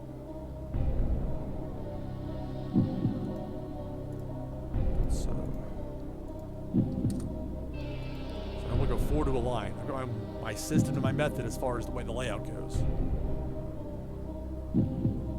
Well, yeah, you're right. For the ultra high-end matches, I bet you that if there's not a road agent to match, that could be a problem. But again, my promotion is, I got 24 people coming to the show. Well, that's the estimated. We hope we get 24. So, not as much pressure on that, but still. And part of this for me is just trying to figure out the game. Ooh, what did I just do there?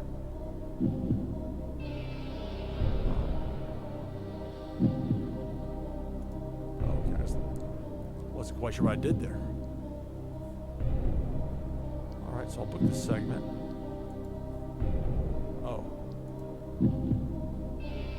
Oh, okay. Yeah. Gregory Helms cannot road agent his own match. They don't allow that.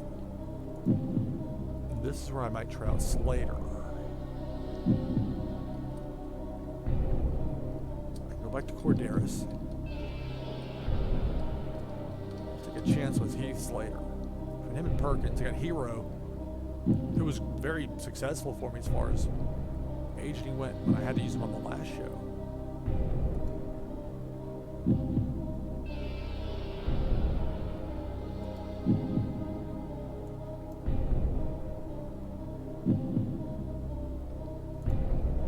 That's what I said, right? Heath Slater, yeah. Corderis is the referee.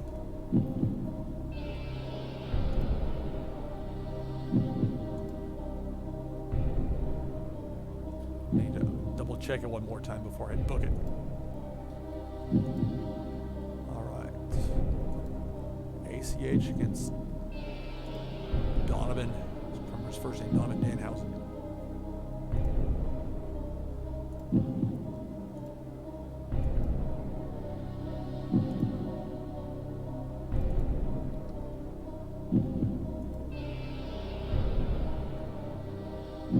He's got the weirdo gimmick.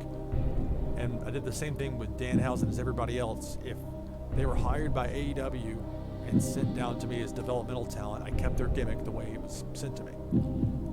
Even in the cases where I've been inclined to take away the gimmick, because the way my company is set up, you don't have to have a gimmick for anybody. But if you do, it'll have potentially a good or bad effect depending on how effective it is.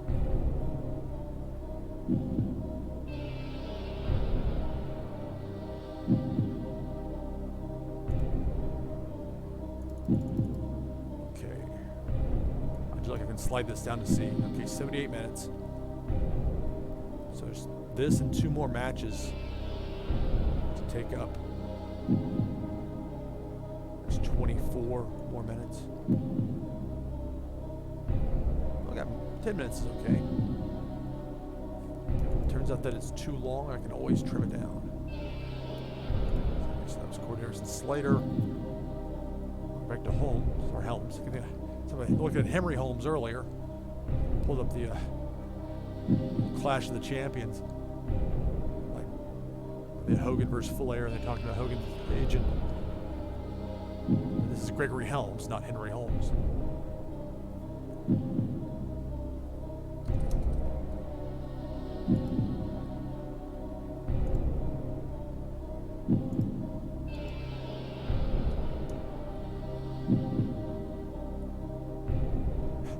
Yeah, ACH looking up. It's kind of a funny picture they got of him there. But overall, they did a very good job with these photos. Sure took a lot of time to set it up properly.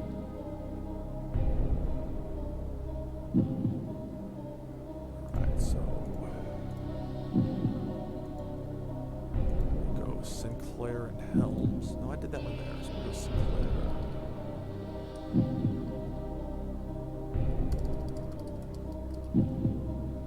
Kyoto. I may use a different referee. I don't have to use all my top guys. So not ref information. There it is. For Mickey Henson, ditto for Justin King, just still very slightly lower. $80 a show, and they pay their own transport. Okay.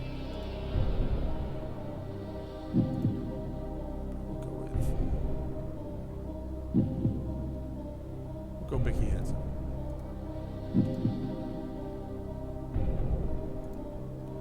So ACH, I want to go here to add, but this is the point.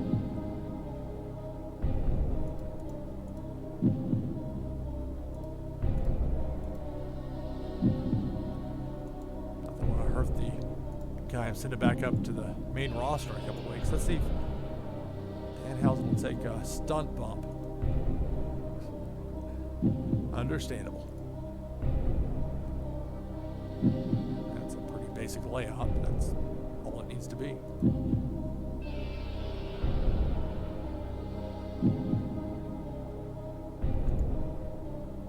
Right. So we've reached the early end of the window. You can go a lot shorter or longer the way this is set up, because these are actually weekly events as opposed to a TV show. But I just try to get it right at 120 because that's how it would be in real life. If you had now granted there are not commercials in there, but that aside. Big Cass and Cody Hall. So there's been a storyline going on for a little while here, testing out the undercard storylines with Big Cass.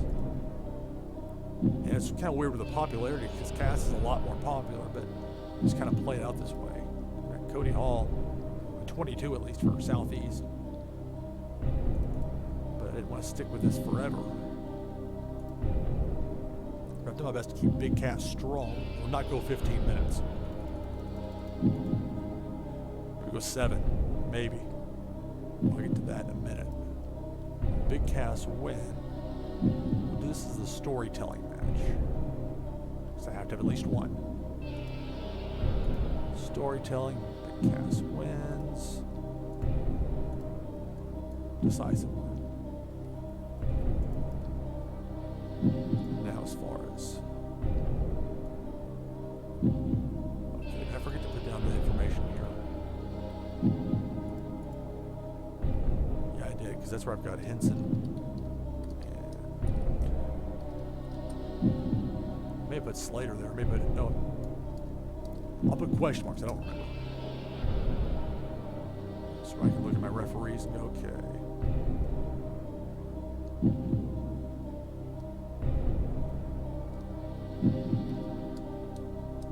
Go to Kyoto.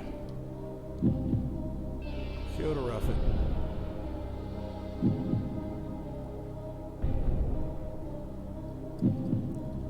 Let Perkins be the ring agent, the road agent.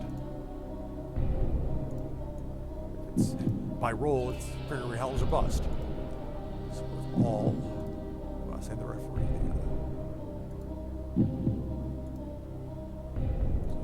Kyoto.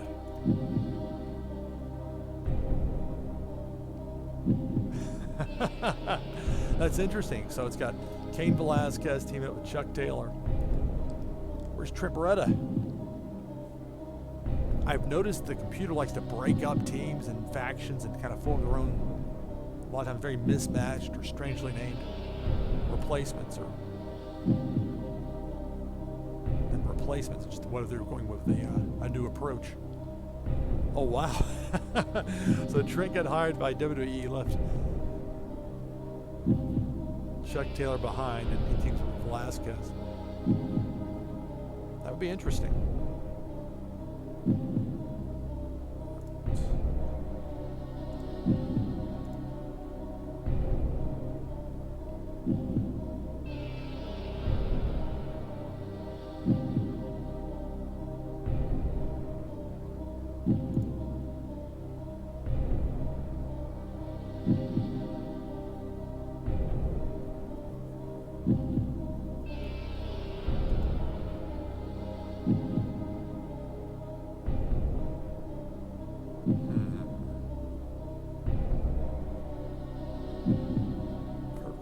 I was trying to save. I don't want to have every wrestler on every show every week. And I've already got Gulak I'm not using on this show. But I guess maybe I can't use TJP if he's working Impact. Or maybe I took that into account and then... Anyway, well, he's not going to be...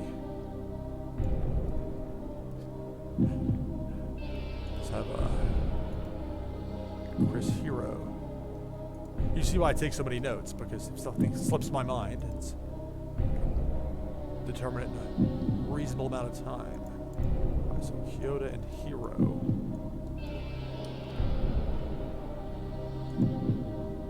So that was Henson and Helms.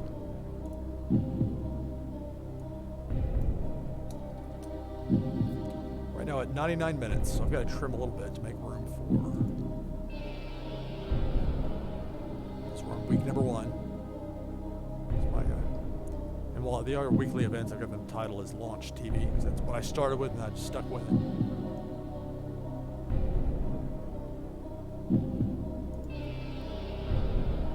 So Bestia 666 with his new manager, Joey Eastman, sent down his developmental. Okay. We'll go 8 minutes.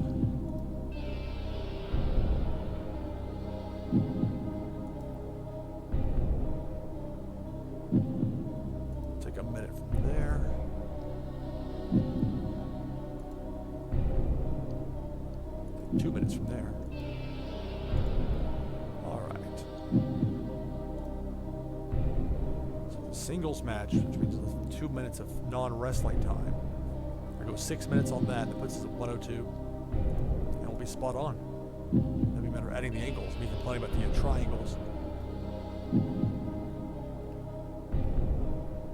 Or try not to complain about them. Right. So Bestia, Trip Cassidy.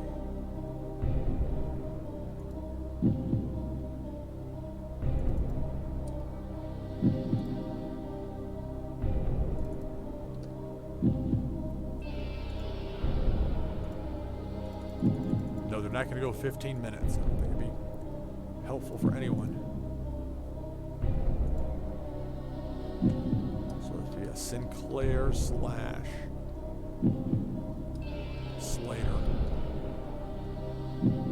I'll put the semicolon there because that's my break between regular show and pre-show. Because I start from the top and book my way backwards.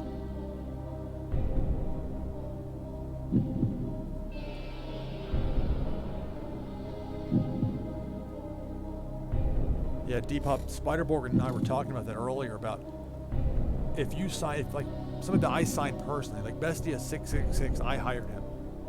His manager was sent down to be developmental from AEW, the parent company.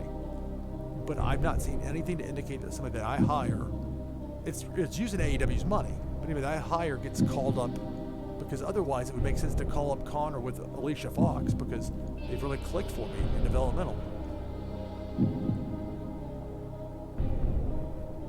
But I don't think that's even a possibility. I could be wrong, but I don't think that is. If it is, I haven't seen the evidence yet.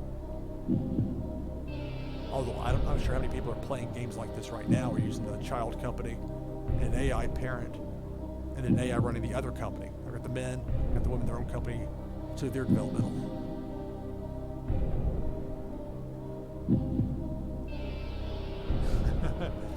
Local to global is a long climb. I should say a crime.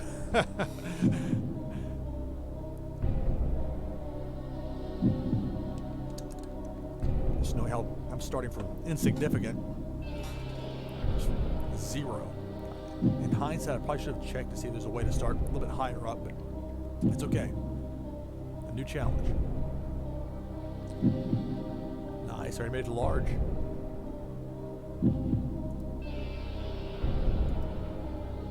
So Bestia wins. It'll be decisive. I won't stick this with a car crash one. I'll save that for the undercard. Because I don't even want that on my show, but I have to have one. It's mandated. They can be on the pre-show.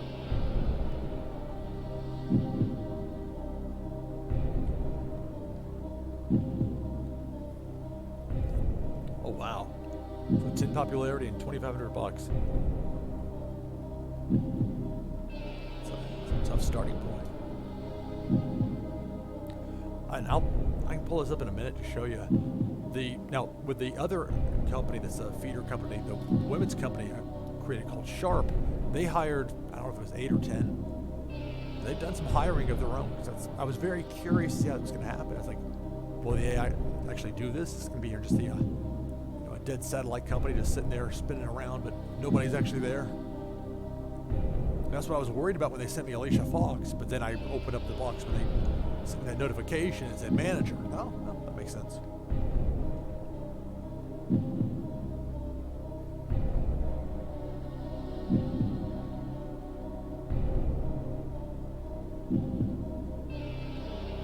Alright, so decisive win for Bestia. Got it. Slater and Sinclair. Sinclair and Slater.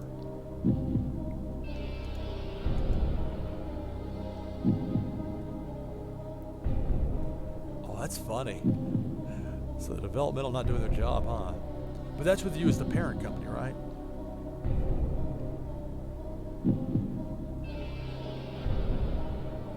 No, that's the sort of detail I've been curious about. That's the kind of thing you really can't, unless the developers tell you, you can't really discover that until you run across it in the game or hear of somebody else that has. And this game being such a new release, even with the beta version that was out, I imagine there'll be some interesting things that'll be uncovered.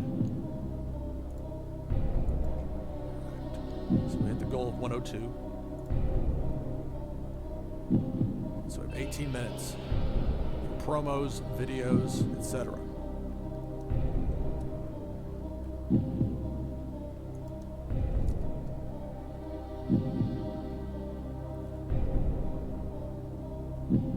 Well, that's interesting. I never really messed with the parent-child company thing in TEW 2016.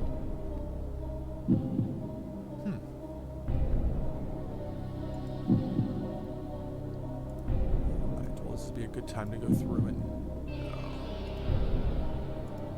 here reset, give me some decent microphone work. We'll go 60. I see plenty of choices. Granted, some of those just like that could be from 40 to 61 of a range. That's not as clear. Bump it up a little more. Right. At least it's easy to see on every screen as far as microphone. You see, there's that range kicking in. It could be a 52. It could be a 70.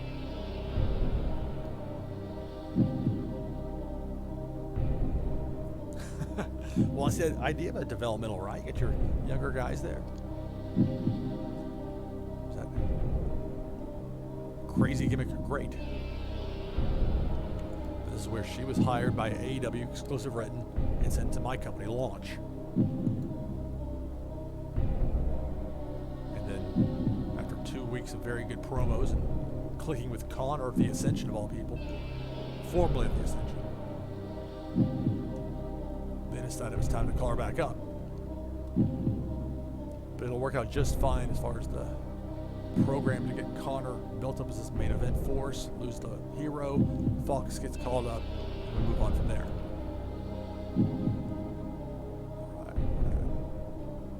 I'm not going to have Brody King on the show because he's expensive. And he's not going to rest. He's working through an injury. He's got a dislocated ankle. No. Well, that's funny. So you got the ref that was bugging you, wanting out of developmental.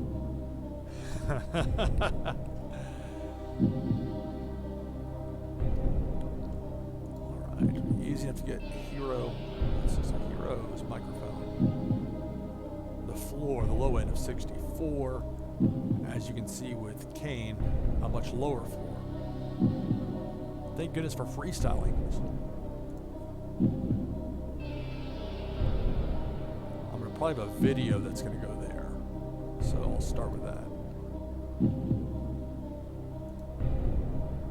Although I'll do it. Well, they're all popular, I think. What about Kane?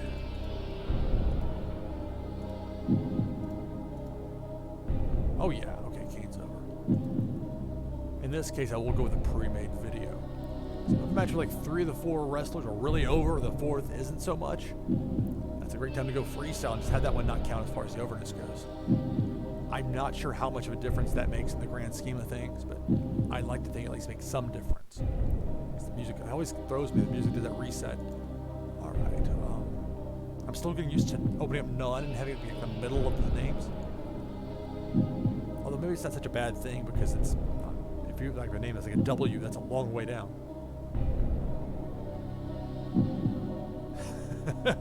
You may be right, Spiderboard.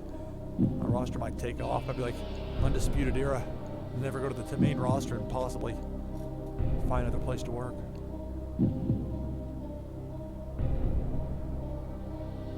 It's nice to have that as an option, I'm sure. You know, to bring in people from developmental to help round out a card. Alright. So strictly with overness here, so it'll be for the main event. Chris Hero and Cain Velasquez.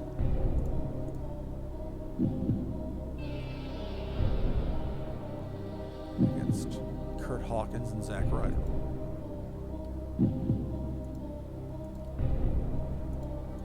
And they're all pretty strong on their overness, so that's easy enough. We'll go like 2 minutes on the video.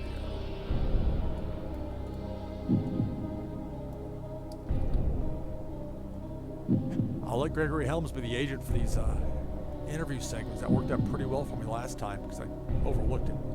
And he's the only one that's actually in there as a road agent since everybody else is working the Impact taping tonight.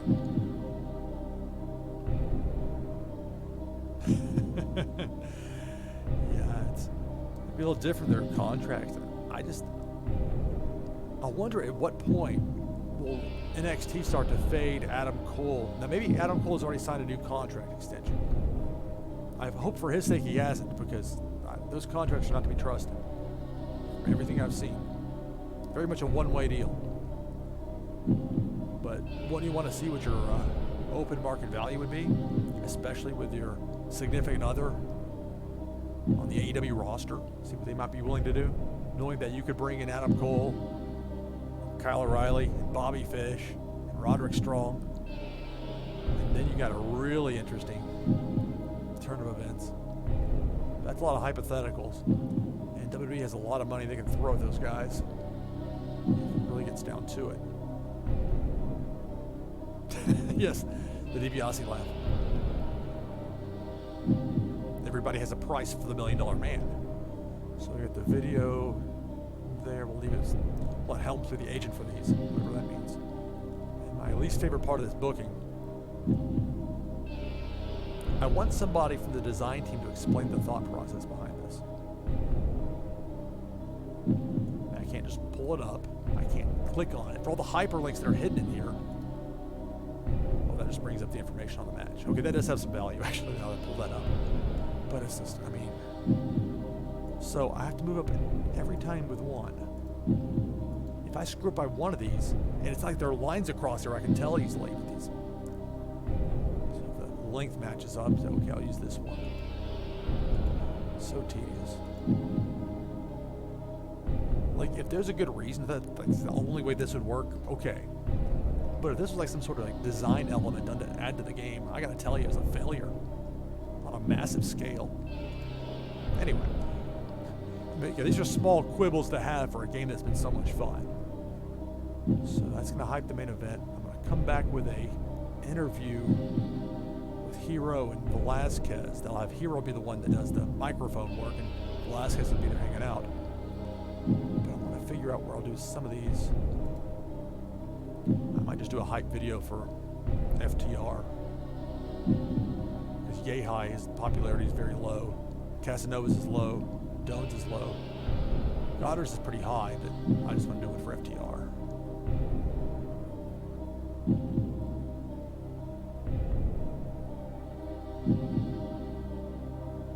Oh, so Kyle O'Reilly was only a 40-star quality. I imagine having someone like Kyle O'Reilly in developmental would be helpful for people trying to learn. And if you want to learn Japanese strong style or start junior heavyweight, it's the finals, the best of the Super Junior. Very technically sound. So we'll add the angles and the just not an interview. Just want a hype video for my tag team. Thank you.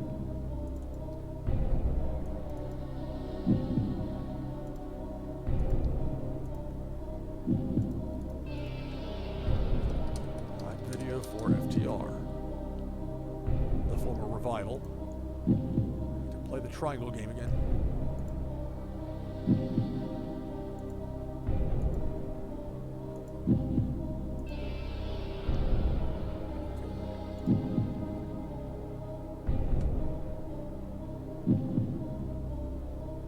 So while their team's losing, it's going to be Fred Yehai dropping the fall. And then Goddard and Doan will challenge FTR for the tag team championship on the next show, at least in theory. Yeah, if you can jump back and maybe not let Kyle O'Reilly go, he'd probably be more. He could be valuable elsewhere. I don't know how he would fit in with other companies in your save, but.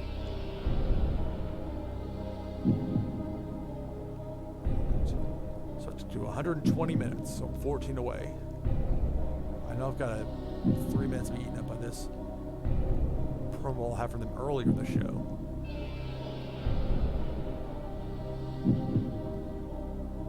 Leo Rush, I'm going to have him cut a promo, but I'm going to make him use a script. Because the last time I had Leo Rush cut a promo, it did not go well.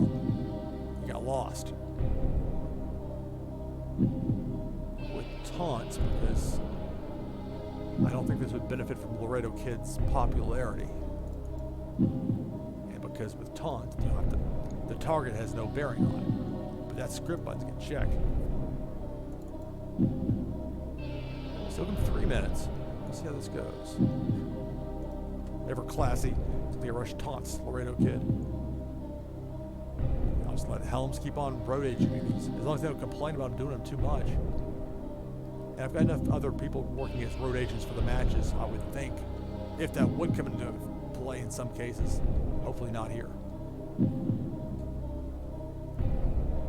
Oh, well, you've got some strong talent there, Depop. 80 to 83. Most of the people in this game that are that level won't even talk to me. Like, you're too small. I mean, to be fair, I'm listed as insignificant. I got 24 people slated to come to this show. So it's not like it's some sort of unreasonable thing. I did find it was funny. I looked, before I started the feed, I was looking through just some of the wrestlers out there. And I booked Jonathan Gresham on a show a couple of shows ago. And now he's reached the point where he's like, you know, you're too small for me. Got big timed.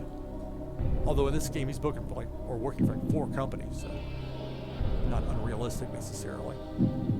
Yeah, we all started somewhere. That's true. All right. I keep waiting to see if there's something I can do to make the thing with the triangles make sense. But oh well. All right. That gets us to 109. I'll go ahead and place the Hero and Velasquez promo. So definitely go freestyle. Let's go. There's Hero.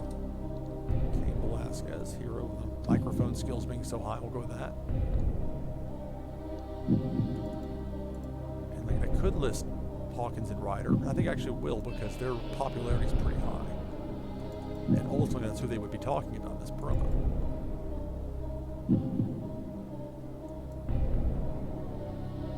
Overness.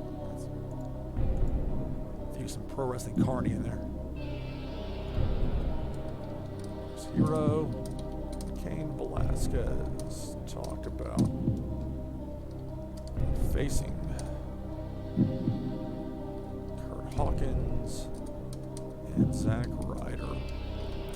One good thing, it will stop me as far as typing if it gets to be too long. And they have a lot of space for it. Facing Kurt Hawkins, then main event. Microphone, not rated.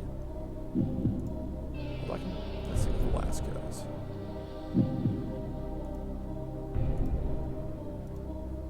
He's 49. That's, but compared with another screen here. Actually, I don't want to reset. No, don't do that. Still make sure I get the guys for a promo lined up. I've been having Prazak open the show up for me and, like, you know, warm the crowd up and tell them the card. Similar to how New Japan does things sometimes. And it hasn't been like, give me huge not ratings, but as far as the overall rating for a segment, they've been just super high, but it has helped to fill the time. I've got them on the show anyway.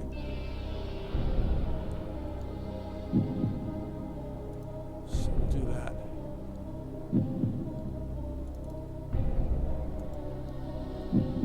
I'll give him a script because he had a little bit of trouble last time without it. And if I'm thinking about how it is in New Japan, it's a script basically. The ring announcer comes out and basically tells everybody who's on the card tonight. It's a novel idea, I know. It doesn't have to be very long, just type it in. Angle with Dave Prazak. There's the crowd. It goes over tonight's show. And that one does stay here at the bottom. Now this promo with Hero and Velasquez might be just to break it up a bit.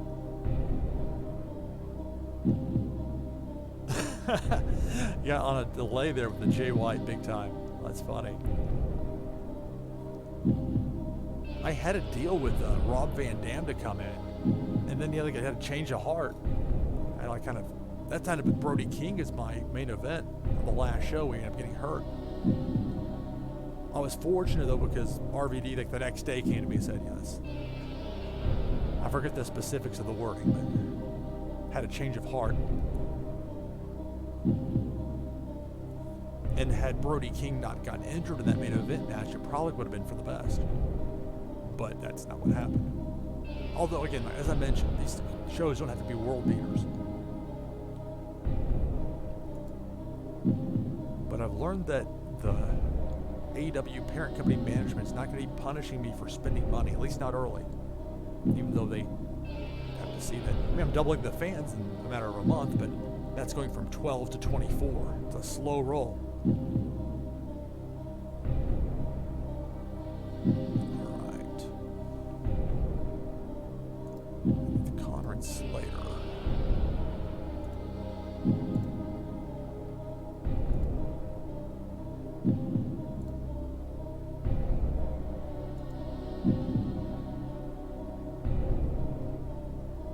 This isn't going to be some sort of a huge segment for me here. This is definitely what will be the freestyle variety.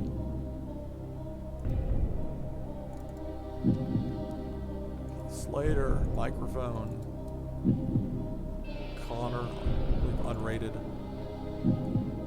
Alicia Fox, I believe unrated. Or not rated. 2 minutes.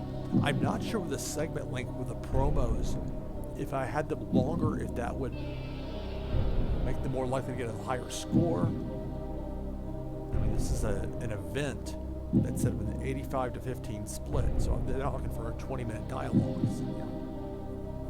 This is the opening of Raw.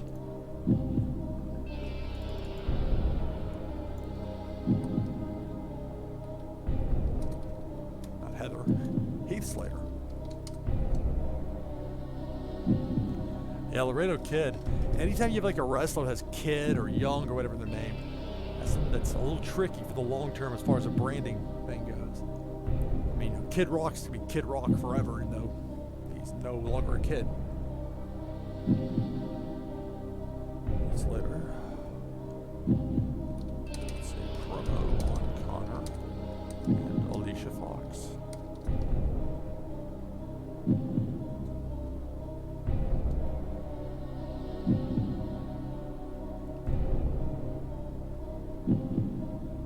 Oh, that's a good idea with selling. I didn't think about that. I've gone through this, I guess, carefully. That's a good idea. I'm going to leave it alone for now. When I start planning out my next show, I'm going to take that into account. That was how it was in 2016. Well, it's a good time. I mean, not this one, but the next one, the next show that I do. Test that out. See if it's the same in 2020 or if there's some sort of difference. Because those elements have been tweaked. I can definitely, at least that's how it seems. All right, so we got Slater cutting the promo.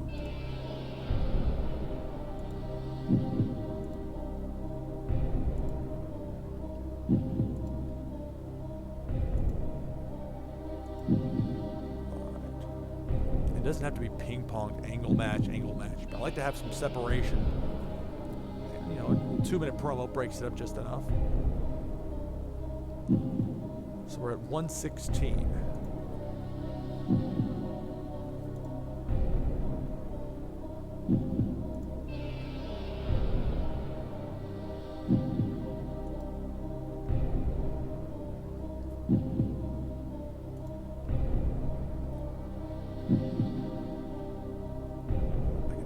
Alicia Fox cut a promo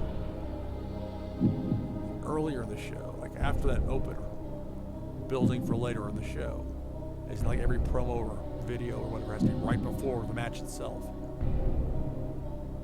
It can be effective, but like I have the Hero and Velasquez part here, thinking a 2-hour show, you want to keep people intrigued for the main event. Give them a reason to watch.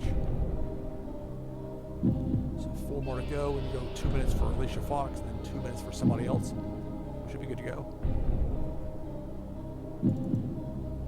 Oh shit! Alicia Fox on behalf of Connor against Heath Slater.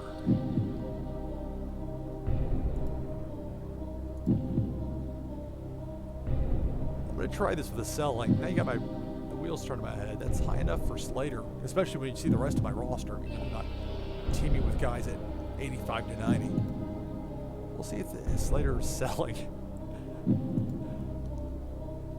You think I've got enough notes now? I'm going to go through and have to figure out the elements that are specific to this. You can specify. If you can't pick it, it's not going to do you much good, but if you can.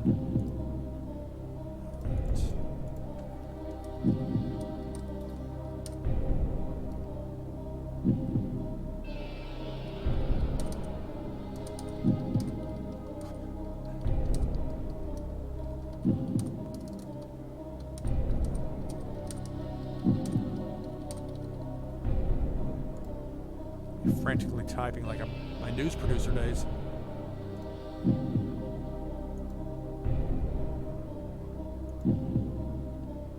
All right. I may actually put this one this spot.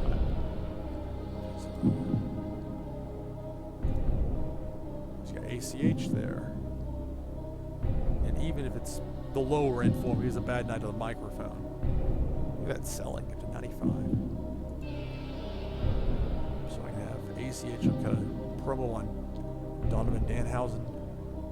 I'll just leave Danhausen alone as far as his involvement goes.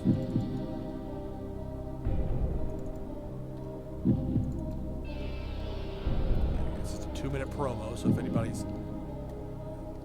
overly bad at this particular part of it, it's not going to be too tough to get around as far as the overall show goes. And again, it's such a low bar to have to jump over as far as improving the status, since we're listed as insignificant. We got a 1 rating, 1 out of 100. 9 to go. Promo King.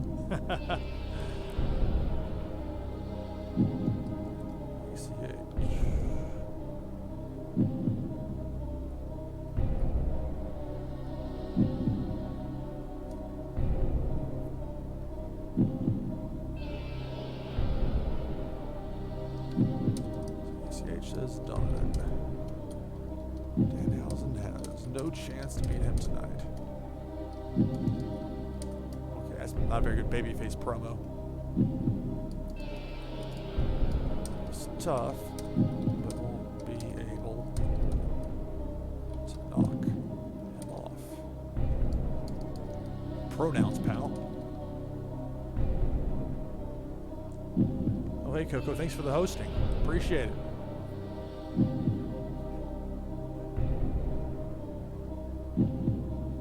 All right. I'll nudge this up to just before here. It's like the NFL when you have the late afternoon games, like welcome a new audience. Quick overview. This is the 4th show that I'm running overall. I'm working as a child company called Launch Pro Wrestling. It is owned by All Elite Wrestling in the game. It's an all men's promotion. There is a second developmental promotion strictly for women called Sharp. Now that one's entirely AI controlled. And it's been very interesting because I've never played this element of the game. Before, you could never play as a child company with an AI parent, as far as I understand. Hey Coco, yeah, it's been fun. It's been interesting because it's tough. It's good and bad. I mean, starting at 0, that was tough. I'm at 1 now, so it's going to take some time.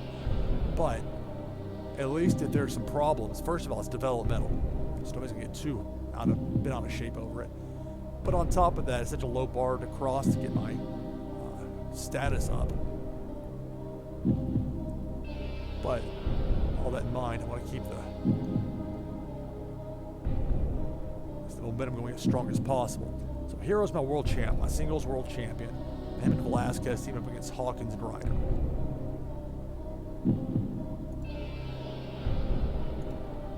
And they're actually overall these are like 50 ratings, but this is high for me. I mean, again, my company's a 1. 1 out of, we started with 0.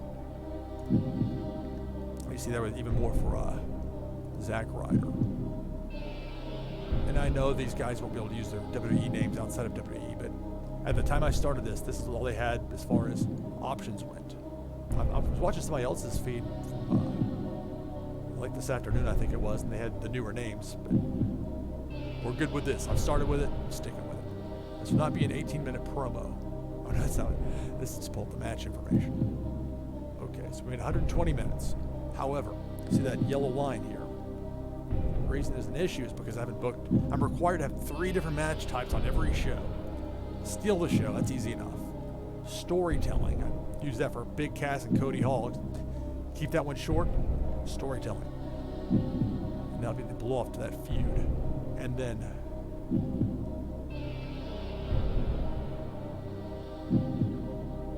the third would be either car crash or wild brawl. I'm going to stick it on my pre-show because I really don't want to have a car crash on my main show. It's high injury risk. So ideally bringing in guys that are working the undercard, keep it a short match, so hopefully they don't harm each other. I'm not looking for somebody to carry on the stretcher in the middle of the pre-show. Even though it really doesn't make a difference as far as the overall show goes. The main value of having those pre-show matches, yes, you're adding cost for wrestlers that are under pay per appearance contracts. Or not contracts, just handshake deals, they made a contract. But you're also helping these wrestlers that are having low momentum get a win. It wasn't on TV, but it still boosts them up a bit. You bring that enhancement talent, what they used to call jobbers. So anyways, let's bring with the card. So Chris Hero on the last show had a world title defense. And I'm going back and forth on how many times you want to have a world title defended in a given month. And I'm thinking 1. Now in this game, Hero, first week of our main event, it was Hero over Slater. It'd been a really good match. I mean, that's 71. Considering what I've got, and then I started as a 0, my first show to get that as my main event, I was happy. And while I've got Slater putting over, where is he? That's the wrong show, yeah. Slater putting over Connor, there's a reason for it, because Connor will be challenging for the world title in a couple of weeks. Remarkably, there's been a really good pairing with Connor from the Ascension, formerly from the Ascension. The idea is if I'm booking him as a single star, I want to be this like strong machine that's as dominant as possible, and also makes people forget as much as possible about the Ascension. At the same time, my parent company, All Elite Wrestling, hired Alicia Fox as a manager and sent her to me. So I thought, well, okay, a lot of variables, but you got Alicia Fox as a manager. That will definitely be something new and different for Connor. Put them together, and they clicked. And then 2 weeks of good promos from Alicia Fox, and I get the word from AEW that Alicia Fox will be called up to the main roster. So I've got a few weeks left with her. And it works out perfectly for the program. I'll have Connor win this one next week. It'll be a big match as far as win streaks go. Connor will be Big Cass to justify a shot at Hero. Hero wins the match. Alicia Fox goes up to the main roster. And I don't think Connor gets to go with her. So that's going to be a different challenge. That's a problem for another day. But I skipped over some of this. I made a pretty bad blunder as far as not understanding that I need to check the day of the show to make sure that some of my wrestlers that work in multiple places didn't have obligations. Because I looked for the Monday stuff before I even started the stream tonight.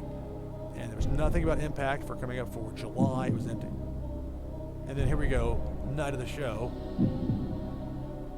Absent workers. As soon as I saw that yellow, I knew there's a problem. So 4 of the 5 people listed for Impact aren't there. The other one is Laredo Kid. Now, why he's not working that show and the rest are, I don't know, but I'm not complaining. Because I only have him booked for 1 appearance. And my idea is to have him face Leo Rush and imagine it'll be a good match. I get a good 9 minutes out of him. But between Perkins, who's going to be my semi-main, I moved up Christian Casanova. It's a bit of a drop as far as popularity goes, but I'm setting up Goddard and Doan to challenge FTR for the tag titles in the next show. So with that in mind, I'm not going to have Casanova get the win. I'm going to have Goddard get the win.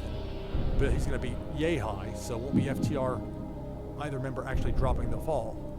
And then FTR will beat Goddard and Doan on the next show. At least that's the plan. I don't think it's going to change either.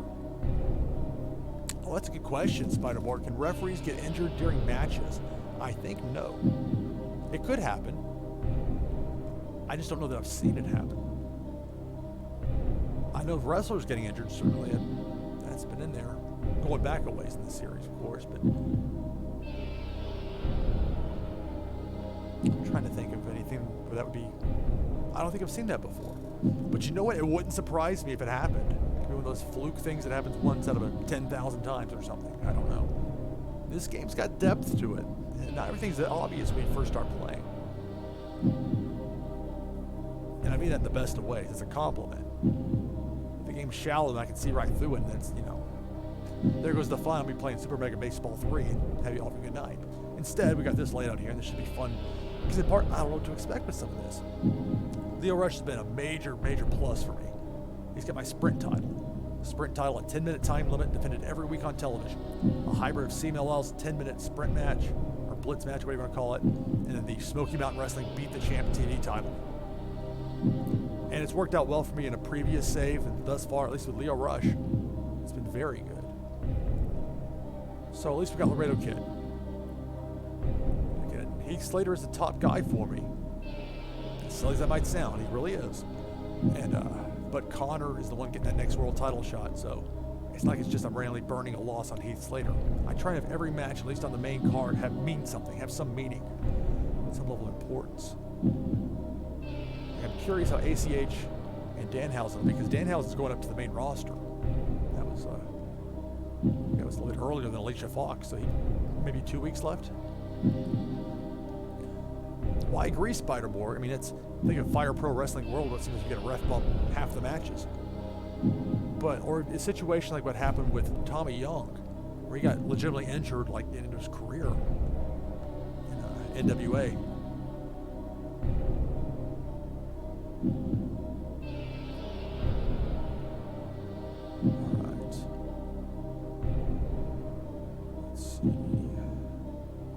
Storylines.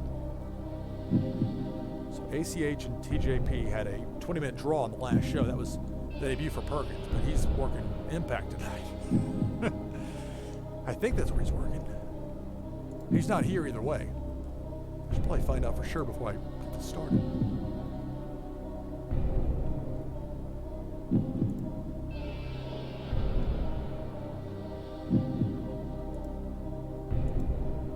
Okay, yeah, he is working for Impact.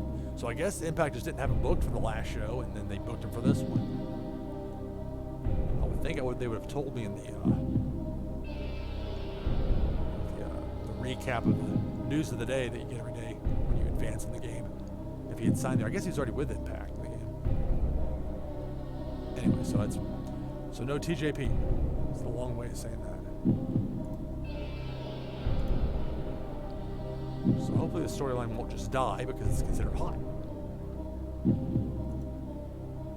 Something to be careful of that I had a mistake with until just before this past show. Just because you put two people in a storyline together doesn't mean they're going to be linked up every time. Like, where I specifically had Alicia Fox mention Connor. You see the numbers there. But the matches themselves, even with Fox as his manager, weren't showing up because I didn't have them aligned. See, switching it to nobody would put it where it was before.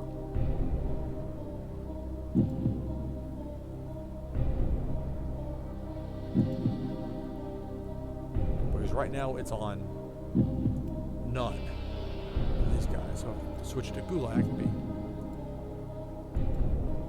Maybe I'm reading that wrong. No, because that was, yeah. Okay, that's correct. I think.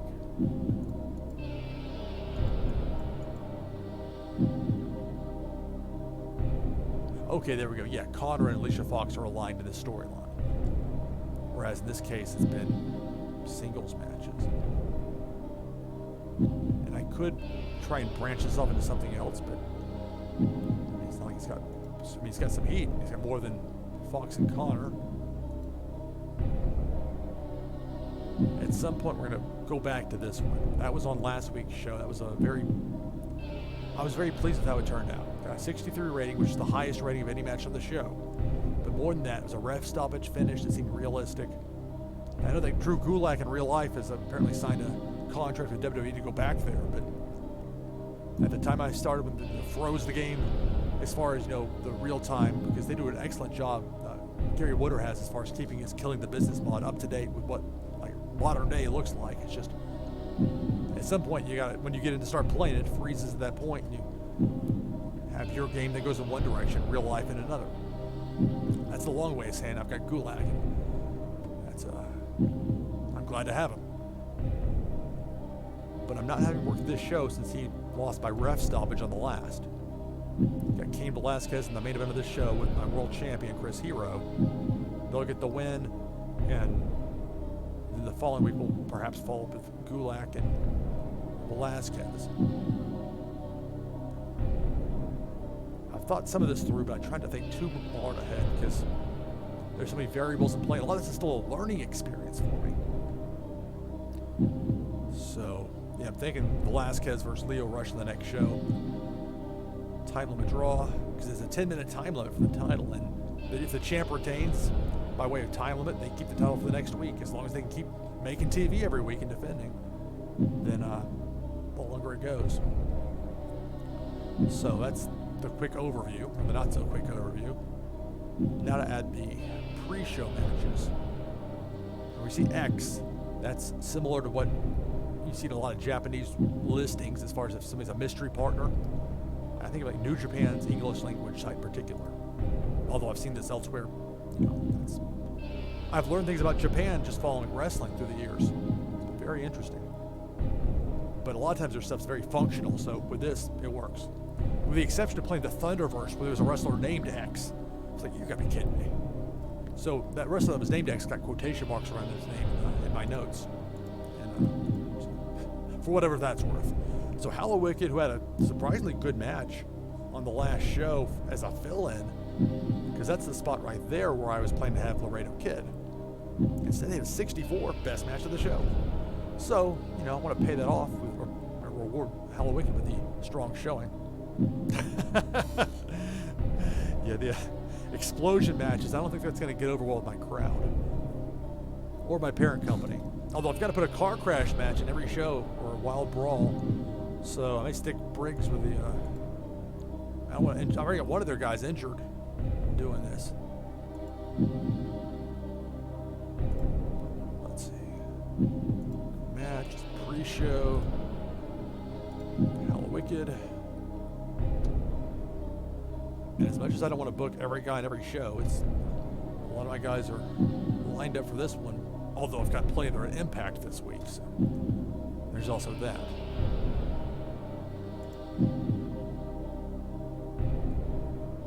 I could get away from this 6-man tag because there's no true need for it. I could have Mike Seidel against Briggs there.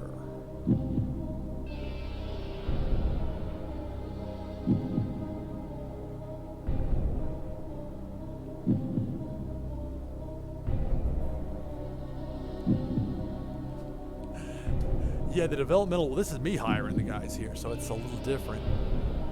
But it's not like there's a ton of under 30 wrestlers out there, or at least in my game at this particular moment. Yeah, no, I mean, obviously, this is, like, the people, they're sitting down, they didn't sit down in Hallow Wicked.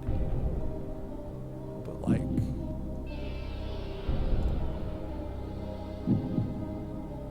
I don't remember offhand how old PB Smooth is, but, like, there's Briggs, he's 24. And that's a true developmental. Well, there's at least one. I'm going to Briggs in that opener. Just hope he doesn't get injured. So we go Briggs versus Mike Seidel. And as much as I would wish I could push Mike Seidel, look at popularity. I mean, he's gotten the rub to at least get to 11. But that's just not going to work as far as giving me any sort of push. Oh, the music's too loud? It's the weirdest thing with this music. I try to get it where it's not. Turn it down a little bit more because it is pretty in the background, not to drown you out. Here's the problem in part. Hopefully that helps. Please let me know if that helps with the music, since because I can't hear myself when I'm doing this. If I had it turned on where I could, it would be on like a 1.5-second delay, and it would just drive me up. When I first started trying out this whole live streaming thing, it did. I was like, no, this is not going to work. I spent years as a TV news producer and as a sports broadcaster, on microphones, working headsets and all that. But hearing yourself on a slight delay can be just incredibly distracting. Had to happen a time or two doing sideline reporting duties, working high school football games, broadcast. Oh, it's just, I'd like take the earpiece out and just do my report and hope it didn't ask me a question because it wasn't going to happen. Okay. Well, thank you for letting me know about the music. I feel like, I don't think you can see this up close up here. Let's do a run in. This is how low I've got it now. But because I can't hear myself, and it's,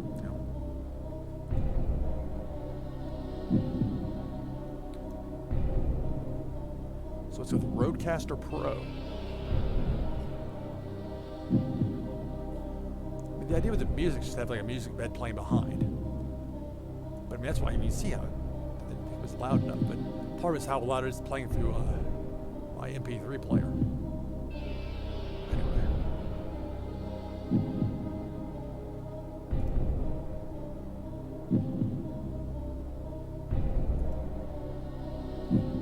Could hire somebody local.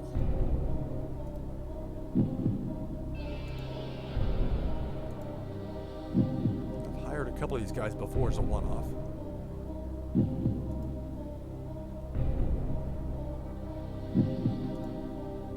Let's see if Should Be will work a one-night show. Pineapple Pete.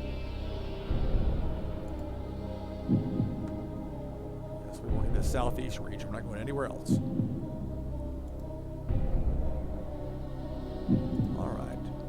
And a major improvement over 2016. In 2020, you don't have to like every time go in and find the wrestler you just hired for one night only.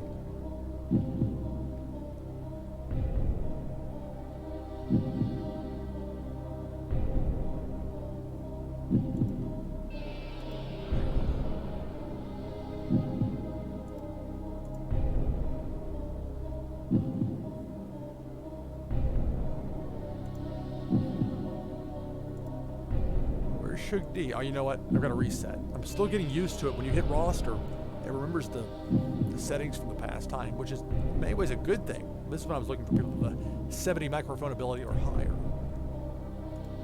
This is everybody.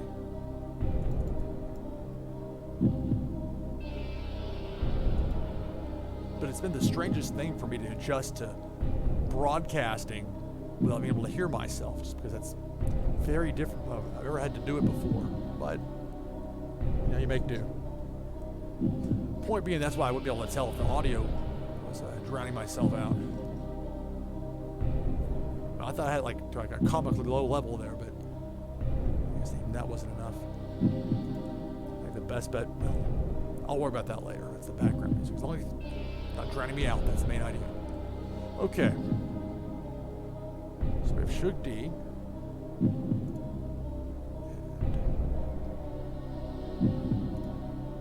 Pre-show. There he is.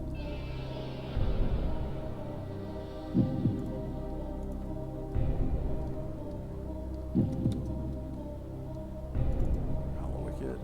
You used to be able to go in and like set their push, because in the game now the push part doesn't really exist. There is no, main event, upper mid card, etc. When you look at her contracts, it has it's presented a little bit differently, but it's the same general concept, which is a lot easier to explain when I can show it to you.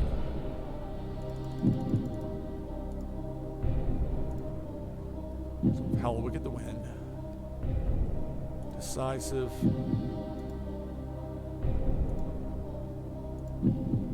It's a pre-show match. It doesn't need anything too special.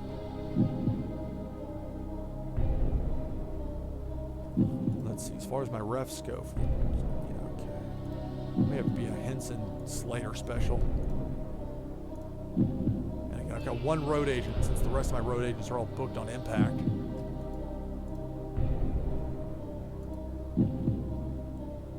So let's see how Slater does.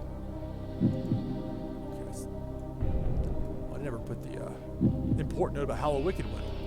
I would not be pleased to have overlooked that and then have Shug D end up beating Hella Wicked. That would have been disappointing. And that would have been on me for not double checking. Which is why I try to do that sort of thing. Alright, so regular, decisive finish, Hella Wicked. But this is going to be not the car crash match. We'll save that one for the first match on the show. I hate to do it that way, but that's the only thing that makes sense to me. Otherwise, I risk. If it's not in the pre-show, it's just I don't think it's going to make sense. So I don't want to risk these guys that I have long-term plans with. Pro wrestling's dangerous enough as is. It's risky enough business. All right, the six-man tag pre-show match. Got No Way Jose. Facade. Max Stardom. Max with two X's. Against Eris. It's quite the trio here. Barrington Hughes. And Leo Bryan.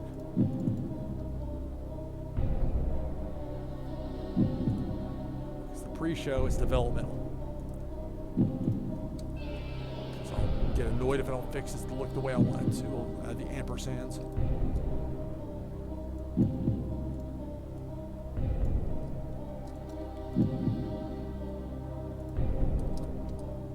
Alright. No, we're not going to go 15 minutes. We'll go 10. It's the pre-show. Got 6 guys. As far as who actually picks up the winning fall, I'll go with No Way Jose. He's the most likely of anyone on that team that I'd use. That way his momentum's not going to be just ice cold if I keep him in the opener and he loses a few times there. And that's the nice thing with the pre-show. It doesn't have to be an even match, and you can still do a bit of a momentum shift. Although it's not as binary as that as compared to the 2016. There's more nuance, which is a positive, at least in my estimation. Let's see. Leo Bryan will drop the fall. We'll make sure it's a decisive win. That's all I need to do with that. Just get those two there down. Let's say that out loud, and then I forgot to. Come on. I hate when this game doesn't cooperate with me on that. That's mostly on me for just clicking the wrong thing. So it's Henson and Slater.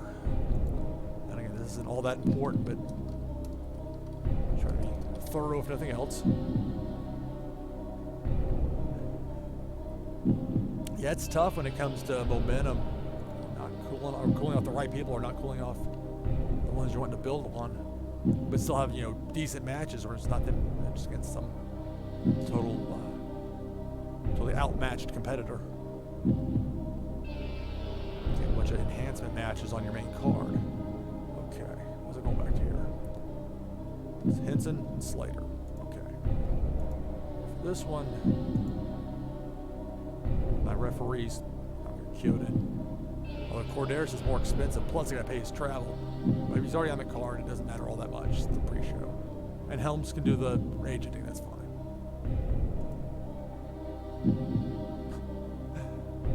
Well, that's interesting.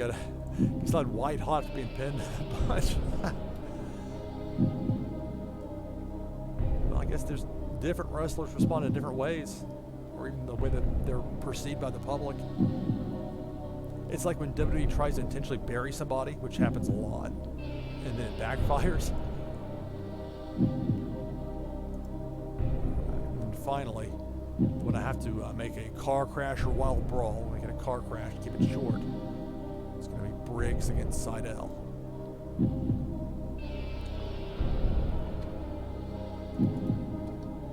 Josh Briggs and Mike Seidel. 7-70 popularity. Nice. Well, that's quite a goal to have to try to match. 7-70 in a year. Something to keep in mind if nothing else. What's possible. All right, now this one I have to make we'll go 5 minutes. It's gonna be a car crash. Let's keep it short. It's the pre-show, so it doesn't matter all that much. Just have to get that as one of the Maybe Mayhem's another one. I don't know, but one car crash. Briggs, decisive win. And I won't throw out the stunt bump. Most of the guys won't take one anyway because I'm not at least a medium-sized company. But it's the pre-show. There's already a car crash stipulation, so it's not like they'll be sitting there in a headlock for 5 minutes like a boring Randy Orton match. All right, so now let's see. I was going to go with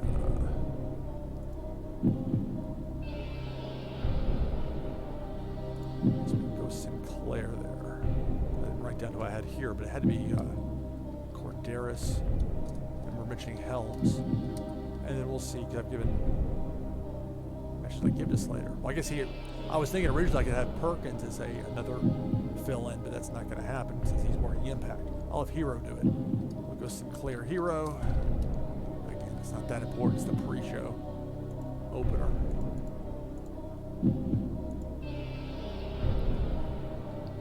World champ coming through for me, helping out with the road agent stuff.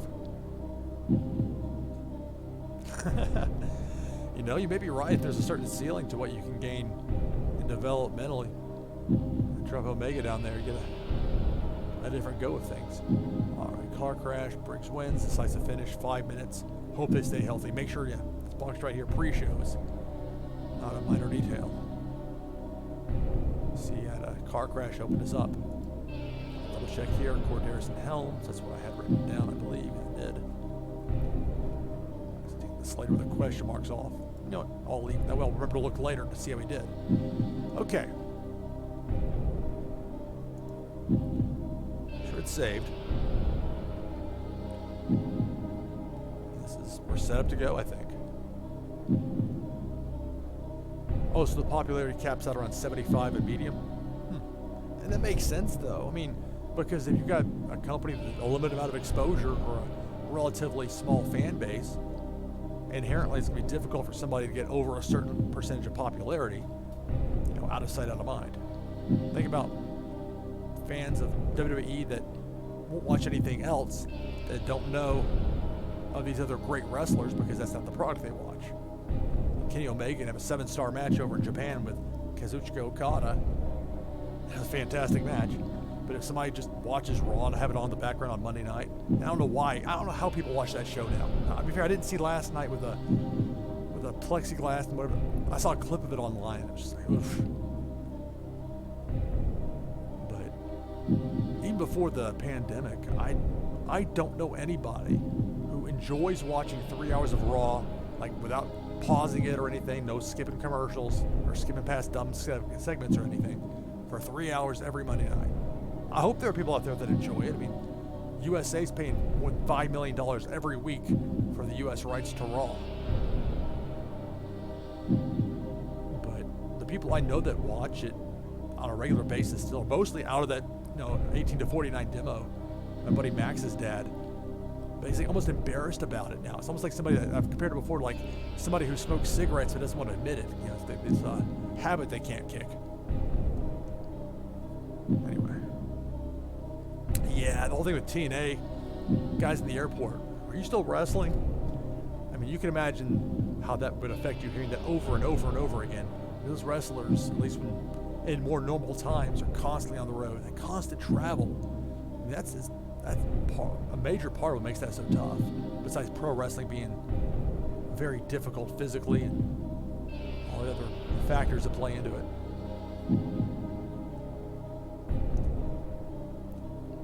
Now, it helps that AEW being involved with the Warner Media at such a high level.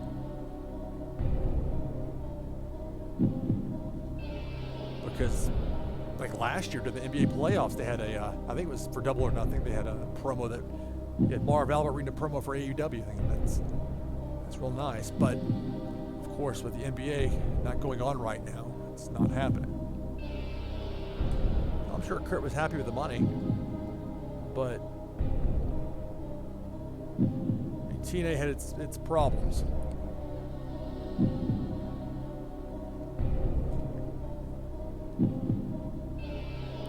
All right, let's get this started. Make make sure I didn't overlook anything. Take enough time setting this up. The last thing I want to have is like a promo stuck in the top or a match out of place. Like I didn't, or forgot to put pre-show on something that suddenly Briggs versus Seidel is my main event. That's not the case. So here we go. Extremely short. The vocal crowd is not afraid to let me know when they're not particularly thrilled. Ooh, 22.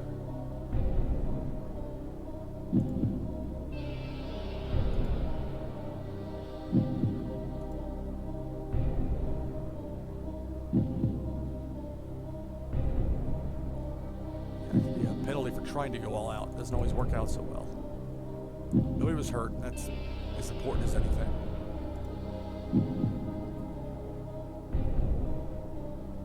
It's funny how certain wrestlers that this crowd does not want to see, including half of my main event tonight. But it doesn't, I mean, it's a 42. It's not like it completely just wrecks a match, at least not that I've seen yet.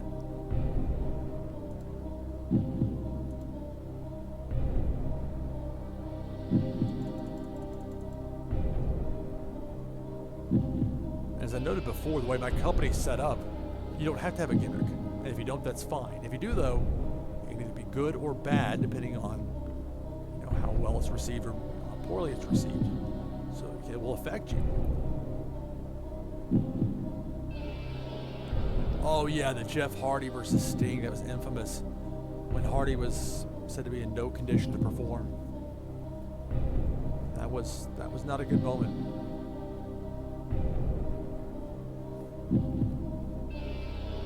It's funny because being here in the Nashville area, I've got friends that work for TNA. And I actually talked with them a couple of times about various spots. I'm a writer. I had this I wrote this elaborate setup, okay, here's for the next year. I'll make you some money. Listen to me on this. It was like Christopher Daniels and Jay Lethal, had Kazarian in there, and that was what they were looking for. There was another time they had this website nobody was writing for it. So I was talking with them, okay, send us a sample. So I sent the sample, we read it, we love it, it's great. We have no money to budget for you. Why'd you have me do this in the beginning, But by the same token, I think it's a lot easier to enjoy the pro wrestling business when you're on the outside. So once you're in, it's just an absolutely crazy business. That's going back a few years too with some of that. That was Victory Road 2011. Oh yeah, I misread what you put there. Yeah. That's after the year of it. I went to Lockdown 2012, which was April of 2012. Nashville Municipal Auditorium. And I ended up leaving town for a few years. I got back in the TV news business, and that was right before I left. My brother and I went. And every match was a cage match. And I gotta tell you, once the novelty wears off of those cage matches, it gives you a nice view and a very obstructed view.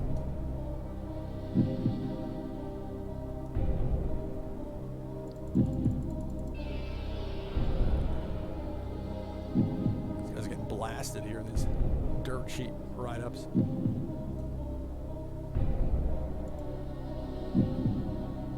Hey, great wrestling. The Chikara special. I wonder if he would have to change his name, or not name, his submission name. Using it in other companies. Okay, so Heath Slater's getting buried for the agenting, but he was helping me out a pinch.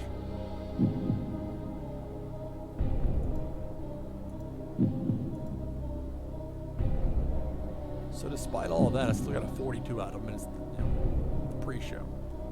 Now we get to the stuff that matters. Gimmick changes. Oh. I didn't think about the one-off of Shug D having a gimmick. Yeah. Hell in a Cell. Maybe it's because I've seen two terrible Hell in a Cell matches, but I've seen two in my life. Both at WrestleMania. WrestleMania 15 in Philadelphia. Undertaker versus Big Boss Man. And it was horrible. Just horrible. Had a fun time at the show, but man, that match was bad. And then WrestleMania 32 in Dallas. Undertaker versus Shane McMahon. Now, granted, that was the same weekend I saw the amazing NXT TakeOver Dallas show, Nakamura versus Zayn. I saw so many great matches that Evolve, WN had at Eddie Dean's Ranch. Saw Ibushi wrestle live for the first time. Saw Will Ospreay versus Ricochet. All these great matches. By the time WrestleMania rolled around that Sunday, I bet Terry Funk got my picture with him. Got in there, and it was a long show, but I'd already seen so much great wrestling, I was okay with it. Going to 33 in Orlando wasn't as much fun. 34 in New Orleans, it was just, oh. And that's the last WWE show I've been to. Like one NXT house show here, I think, but that's it. But I mean, to begin with, at WrestleMania, you don't have necessarily great seats. Now, the one in Philadelphia was different because that was an arena. That was when the company wasn't running stadiums, which is why they haven't run Philadelphia again for WrestleMania, because they're not going to do an outdoor. You wouldn't think they do an outdoor one there just because of.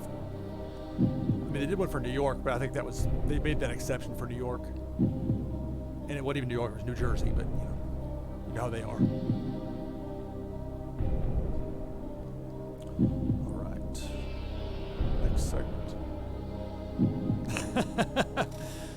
Yeah, you may be right with that week. And my hands were hurting from clapping so much. I mean, I guess a good problem to have. It was wild. Like, I saw two of the very best opening matches I think I have seen. I've been going to shows for 30 years, you gotta remember. The very first match I ever saw live was a WWF house show in Nashville, early 1990. It was the Red Rooster against Al Perez. It was actually a good match. I mean, Terry Taylor's a good wrestler. He was. He was active. And Perez, as much as he didn't have much charisma on the microphone, I didn't even know who he was going into it. They had a pretty decent match. But between American Alpha versus the Revival at TakeOver Dallas, that was just a magical night. There was a special, like that feeling in the air that night. You could tell in the arena, this vibe. And it's one of those things I think this is like one moment in time, one night, and I'm probably never going to experience anything quite like this again. We had Steve Austin, who watched every match, just like he was taught in the USWA to watch every match. He was there in production, so the fans couldn't bother him or whatever, but he was just quietly standing there just watching. That was a lot of fun. Anyway, enough of my stories of years past. I'll save the rest of the Al Perez stories for another time.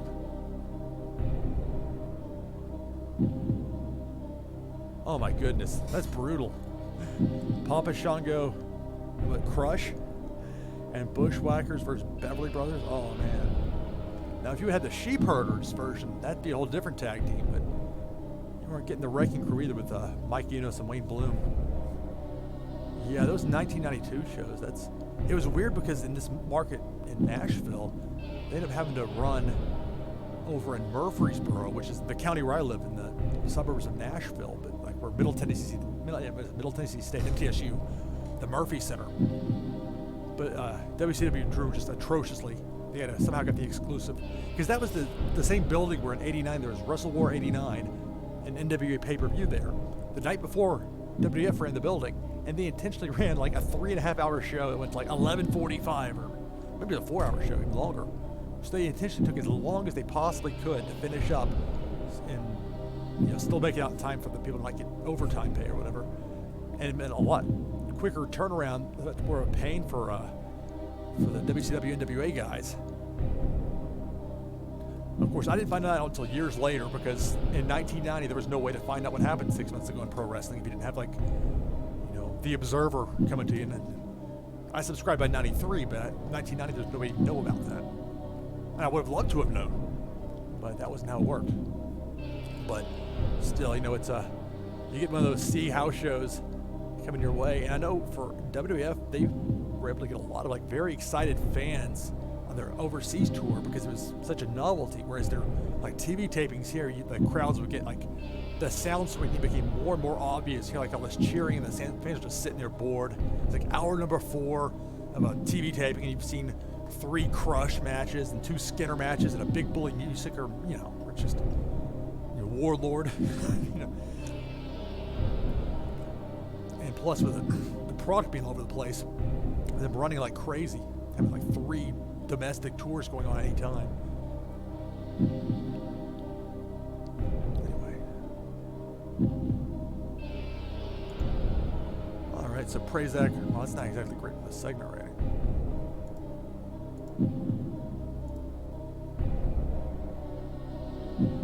His gimmick's like he's an office worker. Anyway. I mean, I've got Prazak there for every show, I might as well use him. Slater getting buried. Alright. Oof. Not a good showing for Trip Cassidy. That was also what I was testing. Oh, Bestia with a good opponent can be pretty decent, but I mean, granted, it's two non-conventional wrestlers there as far as their look goes.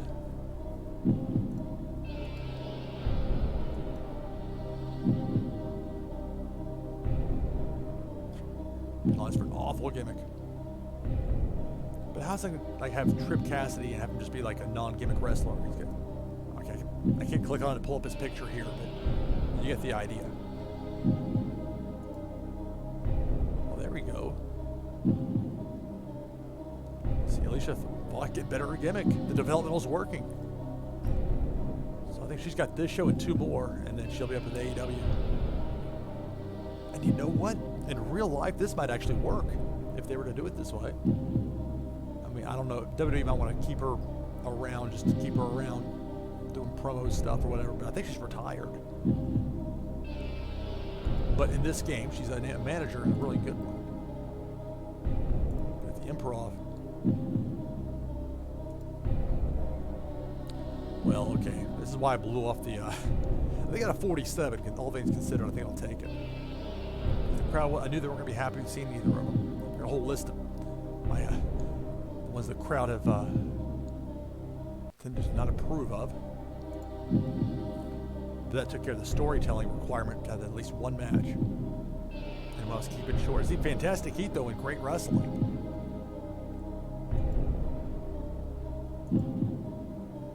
It's a hot crowd. Big Cass holding back. Well, inconsistency. But I've kept Big Cass pretty strong, and he's going to be facing Connor on the next show in a #1 contender match, which Connor will win. I'll keep Cass. I'm not going to bury him or anything. But plus, Cody Hall, it's not like he was working the whole lot there. I think he's like a 23 rating at best. But they've had this storyline ongoing there, and it actually seems to have paid off. Our 24 fans, we got the projected amount at our generic venue. Slowly but surely. It's good to remember ACH strong on the Improv, because not everybody is.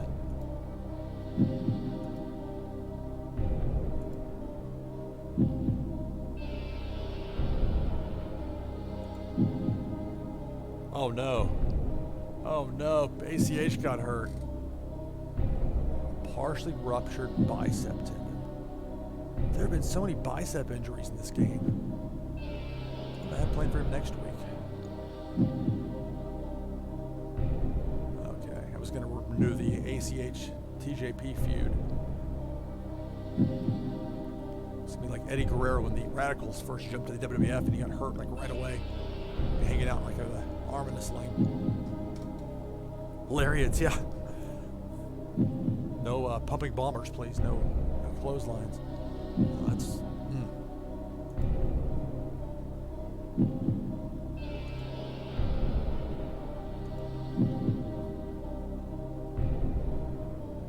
disrupted by injury. Like a hot crowd, though. And over time, because I put myself as a good announcer in the game, and I'm working with Lenny Leonard, who's an excellent announcer, but we've only had 4 shows together. And my experience with 2016, it'll take probably about 6 months for this to reach the point where we're like at a neutral level as far as their experience, not hurting it, not helping it. And then the further along it goes from there, the more that it improves. Yeah, the Rainmaker's out. Got myself to do that ripcord.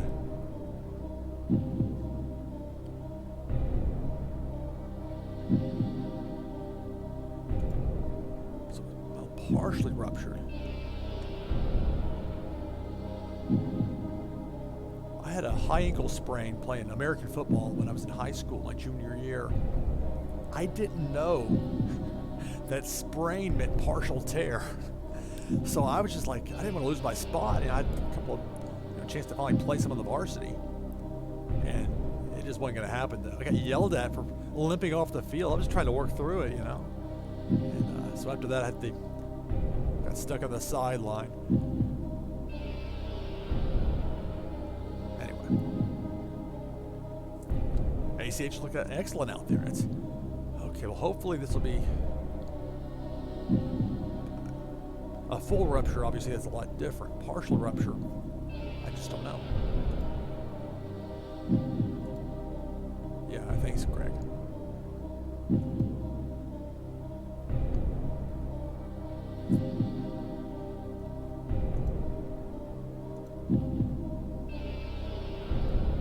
It's kind of funny. This does not stooge you out as far as when you do a freestyle that you only, I can only had Hero's the one that counted with the microphone because Cain Velasquez's microphone rating in the game is not very high.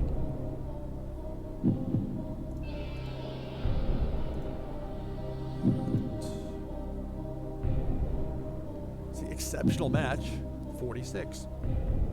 Look at some of the crowd's not. They're okay with Gregory Helms, but Shannon Moore. And I think that was the last of the matches that had Slater actually agent. Let's see.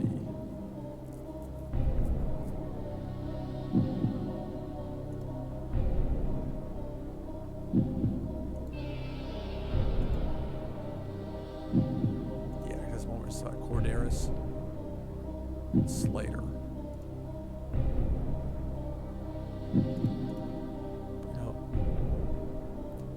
In this game, they have both Moore and Helms as being kind of on the downslide of their career as far as physically goes.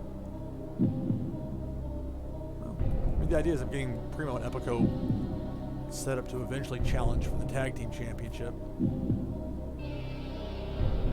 And because I had de facto my first show, a pair of semifinal matches, and I had them separate from the current tag champs, FTR, so it'll be their first meeting. And so Primo's off his game.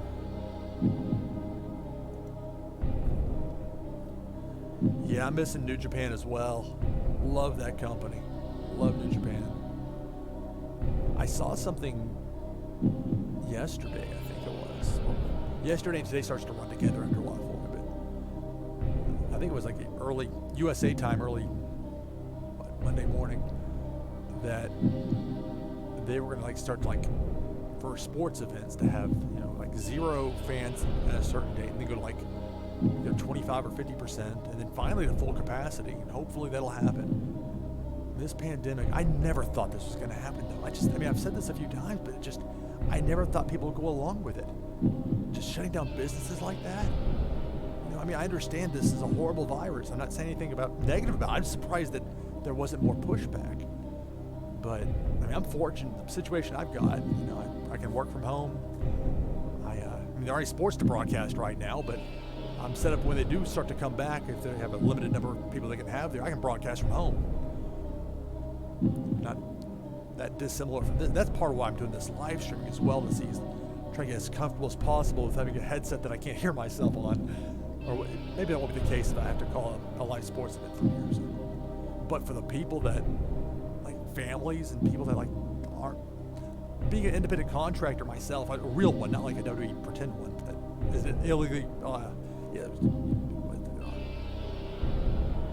in my opinion at least, an illegally classified person as an independent contractor when they're micromanaged to death like that. Just ridiculous. But yeah, New Japan, think about all the stuff from the New Japan Cup we missed out on. Ospreay versus Shingo Part 2. In the anniversary show, we were supposed to get Hiromu Takahashi versus Tetsuya Naito for the first time ever, which would have been fantastic. But I don't know. And it's tough because nobody really knows. As far as with the rollout, you don't want to have all this stuff planned again, only to have a second wave come around and then they have to shut stuff down again or whatever. I don't know. I'm trying to talk too much about unpleasant real life stuff like the pandemic, but because this game is based on real life people and real life scenarios, it kind of comes into play.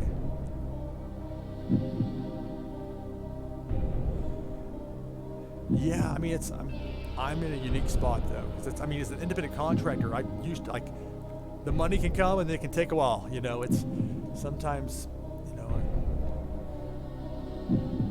clients that aren't as fast to pay, or they have to wait for the money to come in on their end, and it's just so. But a lot of families are paycheck to paycheck, and that's tough. I've been there. Look, TV and radio doesn't pay a whole lot of money. You hear about the ultra high-end people, but that's the exception. And what I do is a little bit different. So just website stuff and enough that. But even when I was like, a news producer, top 20 market, but that would be a little different though, because that would count as like an essential service with the media, so I still have my gig. But point being, I know how it would be if I didn't, and that would be problematic. And that's just me. That's not like, I don't have any kids.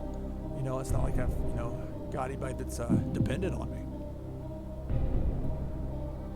But that's not the case. I'm not worried about myself, but for my neighbors, my friends, family, whatever, everybody. Anyway. Yeah, I know they're working hard to get a vaccine. It's so tough because you want it to go as fast as possible, but to go through the clinical trials, it takes time, because the last thing you want to have is something that's not effective. Give people a false sense of security, they go out and get sick anyway, and then where are you at?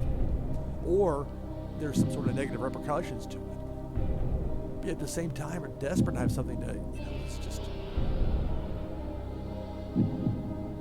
And look, because years and years of working in TV news, I've written about a lot of different virus outbreaks and scares, from whether it was the Ebola virus or SARS or the Coxsackie virus or MERS. And all of those end up not being as bad as some had thought it might.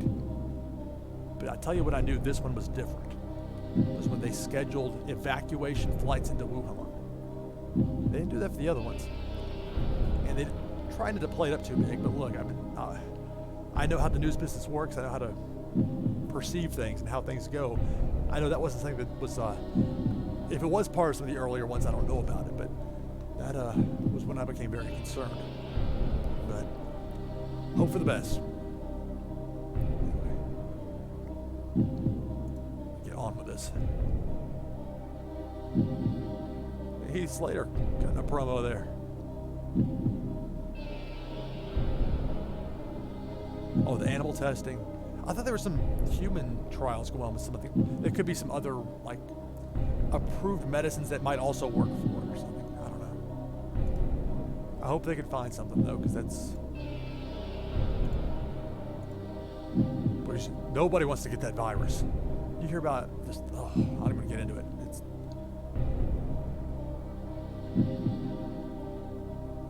Oh, okay. Well, I would defer to you then, Spider-Borg. That's... To be sure, you definitely would have a better knowledge of that than me, as a scientist. Right.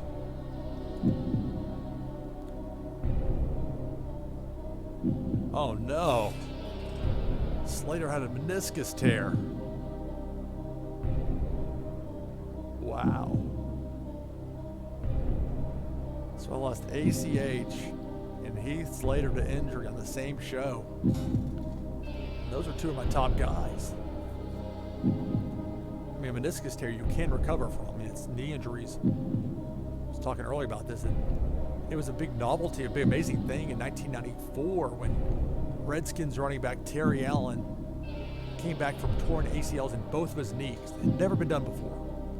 And he came back, he had like 3,000-yard plus rushing seasons. It was just remarkable. But you think about how the world of sports medicine has evolved and improved drastically over the past quarter century, if not longer.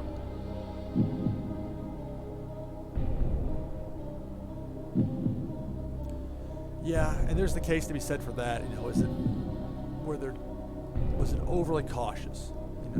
And yes, the flu does kill a lot more people than a lot realize, I think, on a yearly basis. But it's a challenge because there are no easy answers. I mean, And even if you're completely, unscrupulous, you don't be liable if you open up your business or whatever and somebody can prove they got sick because of you. Even if there's not a, you get tied up in court pretty quick doing that. But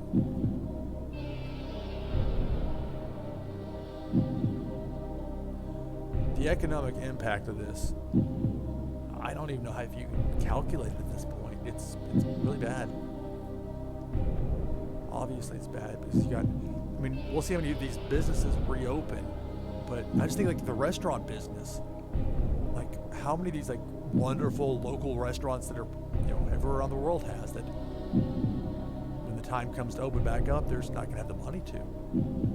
And that is a giant problem.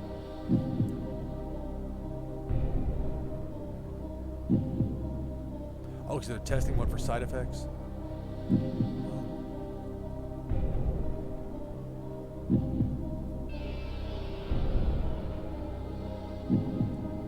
But sending out a check, it took like several weeks for my stimulus check to arrive from the U.S. government. And of course, that's going to go right back to paying taxes. That's, like I said, as an independent contractor, keep money aside, which has been beneficial in these absolutely crazy times. All right, so Slater with a torn meniscus. So he's me out for a bit.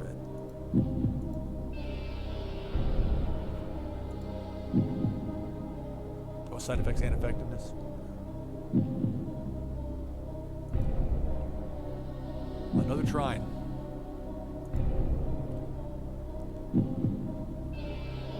Gregory Helm's been a bearer of bad news a couple of times for me tonight. Hey, Leo Rush did better with a script where he taunts Laredo Kid.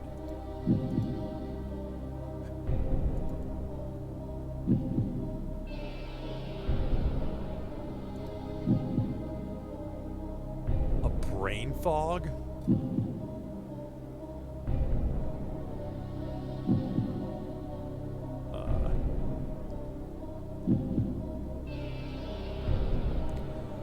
Yeah, with China, there are a lot of bad things going on there with that government. And it's not the Chinese people. A lot of them were the brave ones, knowing they were going to face repercussions for speaking out, those doctors. That's what scared me. You had those medical professionals dying. They talk about, the elderly, of course, being more vulnerable, but these were otherwise healthy people younger than me. I'm 42. And, but the World Health Organization, I remember hearing years and years ago, like, do never believe anything that group tells you because they have undue influence on them. Now, I've not been able to personally verify that, but I kept it in mind when they kept stalling and stalling to go into China to get this information. I was following this for a long time. And just because, I don't know, it's like, for me, once I got in the news business, I never really shook that whole news producer thing. I guess it's a concussion. I thought it's supposed to be some sort of thing. Let's see, steal the show. So like 3 of my top stars all get hurt in one show. I guess we'll find out what a brain fog is. That's... It's not good. It's anything brain injury related, it's going to be a problem. Disrupted by injury. I've never seen that in this game before, anywhere in this series. Which makes me think it's something that's added, that's new for 2020. A lot of bad news. 3 times now he's had to be, brain fog. And here's the deal with the sprint championship, you got to defend it every week. And if he's out injured or has brain fog can't be cleared, as much as I don't like vacated titles in general, in this case it serves like a very clear purpose. You want to differentiate between, at least for me, my one secondary title and then the main championship that everybody's going after on the singles side.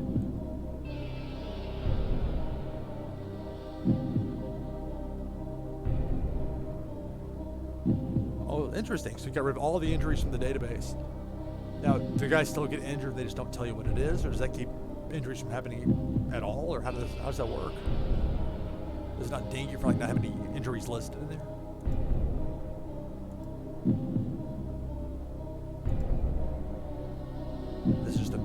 music video to hype the revival, just because they were ones that wanted to put the emphasis on this match, even though their team's going to lose. Oh, no injuries in? That's a positive. I don't know, you can turn off injuries again. But that might not be as effective as what you did.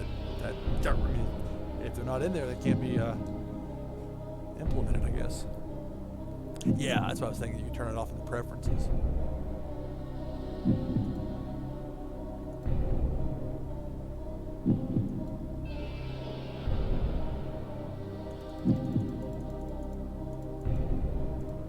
A very hot crowd. That is an advantage if you got matches later in the show. You tend to get a boost if you got that crowd behind you. Although you see the penalties for the negative crowd reaction. Weight change? What is this business?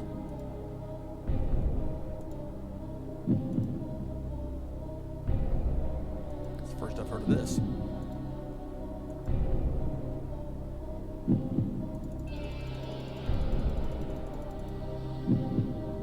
Penalized for being partially through a weight change. Was he getting calf implants like he's Marcus Bagwell? 420 Leo Rush. He made a little bit of get out of the brain fog. 316 moment.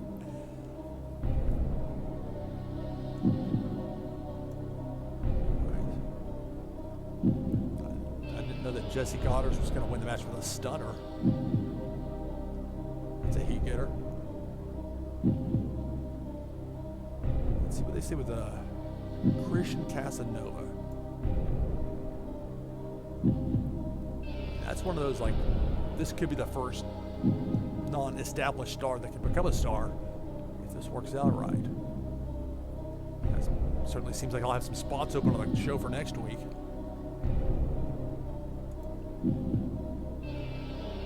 There's the hype video. Main event. Oof. Well, 62. It's higher than the main event from the last show, although that had Brody King injured. But ultimately, got 24 people for the show. It's all a low bar, and it was an exceptional match. What else do you want from me? Come on.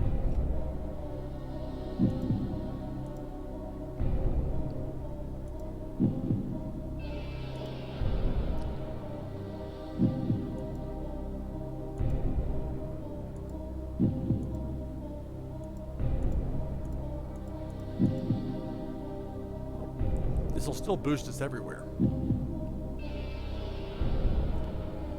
Yeah, with the call-ups, and that's what we were talking about earlier, Depop, as far as if somebody that I signed, that's not something that was signed by the main parent company and then sent to me for developmental purposes, because these are people that I hired with their money. It's their company that I'm running. I mean, I treat it like it's my own, but within the game, it's one that's technically owned by AEW. Although I spent so much money without making much at all on the last month, it was definitely to my advantage, even with AEW having certain rules in place about what I can and can't do. It's not all that bad. Yeah, so there's signed to be not developmental. Because, let's see, I had a list that may not be... Yeah, developmental was Alicia Fox, who's getting called up. PB Smooth, who got injured. Briggs. And then got Danhausen, who's getting called up. And then they sent down that manager that stuck with Bestie at 666. Alright, so Hero got a submission out of Ryder. Hero didn't have a great match. Even so, Hero was still was tops. That was like the one match I got with Jonathan Gresham before he started big timing me. He had an off night, and yet he still was had the best in-ring performance of the group. All right. Well, I'm fine with this brain fog here. We're wrapping up the feed here in just a little bit. I want to get some answers. See, the popularity went up. We're got overall 60.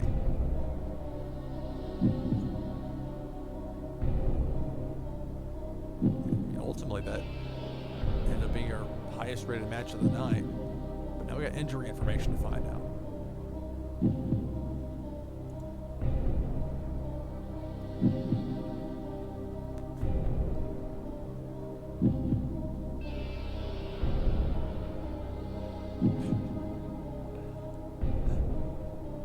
CM Punk with a social media beef with Drake Younger. So I tell CM Punk, you never beefed down. I mean, if you're more high profile than somebody else, then don't engage them, because that puts you on an equal level with them in the view of some people. Or at least that's my take on it. Okay, Beyond 5. How many Beyonds you got? In Stage AE.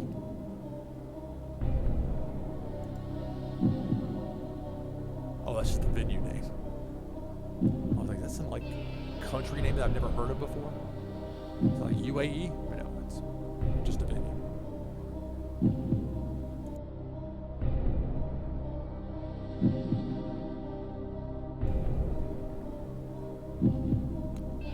It's so embarrassing when they did Chad Gable, Shorty G. And that was his punishment for getting over too much in the King of the Ring tournament. Everybody they got under contract right now, even Ricochet, I want to see Gable get out and do something. I know what Ricochet can do. I've seen it. He's phenomenal.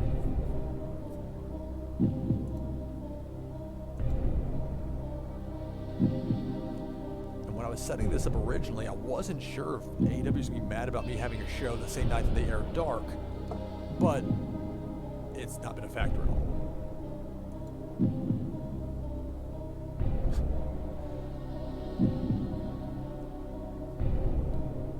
All 24 fans. But again, that's twice as many fans as I had for my first show 3 weeks before. CMLL, NWA Power.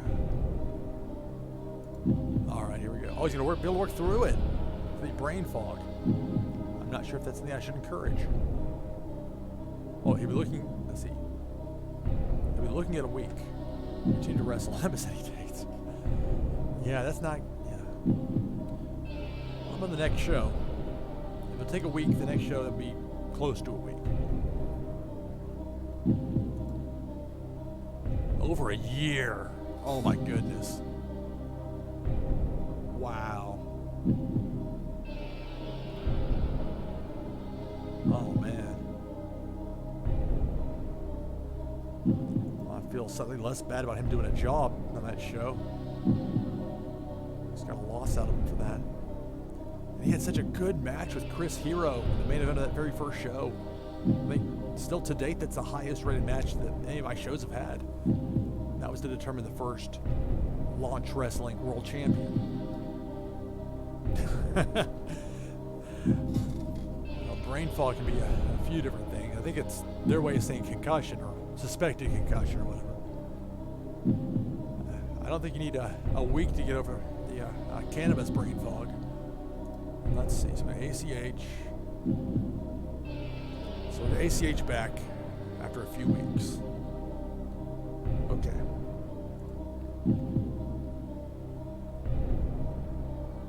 I think it's the very, you see my notes on the, where it says SC based means Southeast United States based. And those are just some wrestlers I've tried to keep in mind. I'll probably go through and after this feed's over, maybe tomorrow do some before I go to the next feed. But got that list. But as far as what I had planned, we'll still be able to do FTR against Godders and Doom. That might not be the main event, but that'll be one of the top matches. It's been really high. I suppose it's possible. I hope you be a professional and save the chiefin until after the gig. Alright. We'll still have Connor versus Big Cass. Even though I think that's going to be a storyline or a, storytelling match. Because I'm not going to ask them to go too long.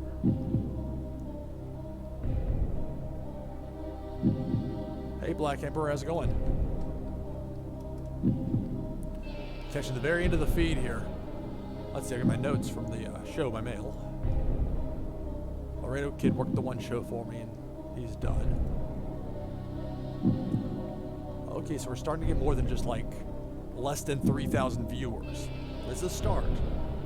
So 58,000 viewers, which, if you look at our last broadcast information, see, so we went from fewer than 3,450. Now that we're at least a 1 ranking, not a 0, but a 1, we've reached 58,000 plus. That's a start.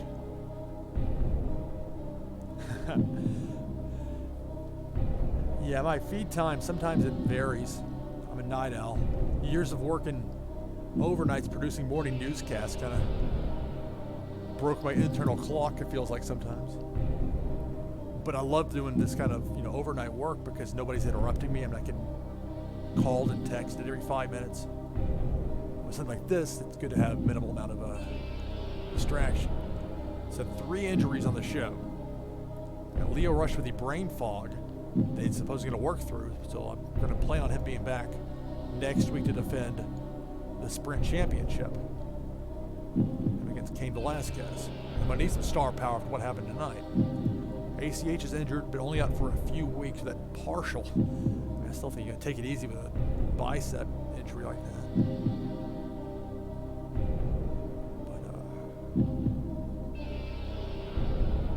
It doesn't say it here, but it said elsewhere is a few weeks. And a Slater injury. I guess I'll pull up on the roster. It'd be an easier way to demonstrate or to display it.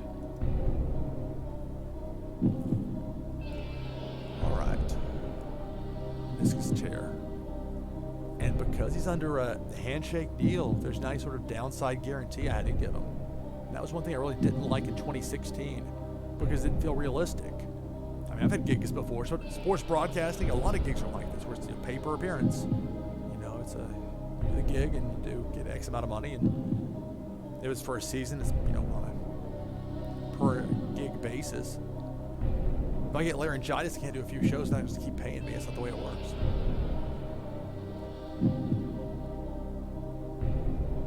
So.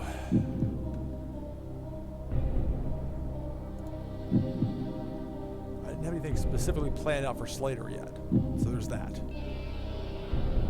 ACH, thankfully he'll be back soon because he's been very much a positive for me. I know that looks low, but he was also injured in that last one. But against Best, he has 6-6. He's got 62 rating.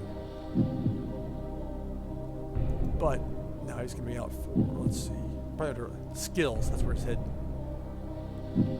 Trying to find injury information is under skills. Have to try making sense of that. That's just where it is. So 18 days. Because I run every Tuesday, that means he's going to miss 2 weeks of television. But if I'm not mistaken, he should be back in time for, let's see, so if we out for, by week 4 of July, ACH. Now, I don't know for sure how that's going to work in this game as far as projected recovery times, because somebody can have setbacks or they can get that remarkable thing that some pro wrestlers mysteriously are able to recover much faster than expected. Anyway, so ACH out until July 2020, that's the week 2 is the very tentative plans for early. And so, no ACH.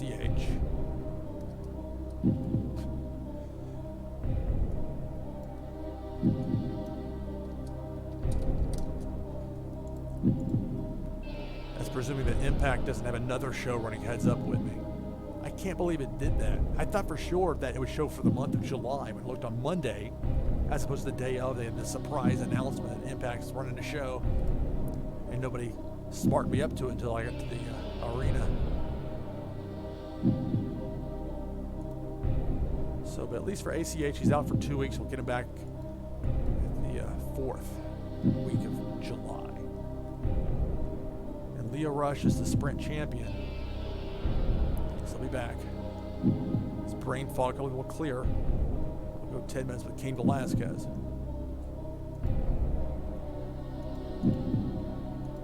Let's see, for the people that I had unavailable to me because they had to work this Impact taping, let's see what they had.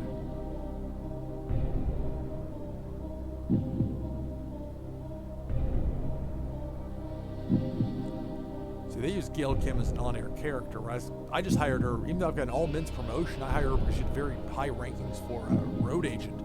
And she's been my best. But she's not been my best when she hasn't been there. And that's been the last 2 weeks. But I've got offers out to the Rock and Roll Express, who I booked them as a one-off. And when I ran into a similar problem the week before with Impact, had them fill in and learned that they were very good, both of them, especially Ricky Morton, at the whole agenting thing. So I think that's what we're going to go with. Because normally once they agree to a contract, as far as the general terms, they think about it for a few days, and they sign.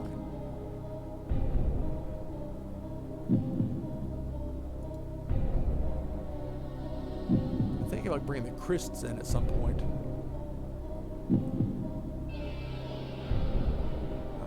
Xavier Wentz on my list as well, guys to consider. Kayfabe me on the match time. Sounds like they had a pretty good show, I gotta say.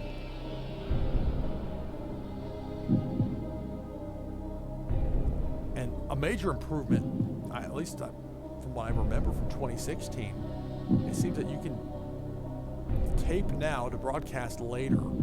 And it's very intuitive to that. Whereas you don't have to trick the system to make it work.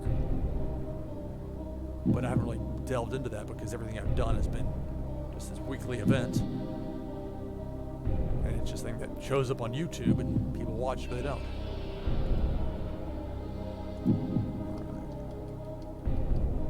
So, I guess I'm so distracted by the injuries, I didn't really think about it with Laredo Kid.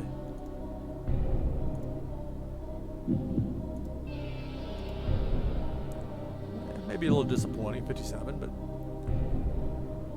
I think Leo Rush was a bit off his game. That was a brain fog, so I guess that's blame the brain fog for that. But he's gone now anyway. I want to bring him back at some point, but it just doesn't make sense to fly guys in from Mexico all the time. This is like a certain reason, a special thing, okay, but I'm drawing 24 fans. I mean, thus the list that has the wrestlers that, at least the last check, are based out of the Southeast. Some of the bargain guys. But unfortunately, with a lot of these wrestlers, you can't just sign on the day of because they're aligned with one company or another, and that tends to take them out of the mix.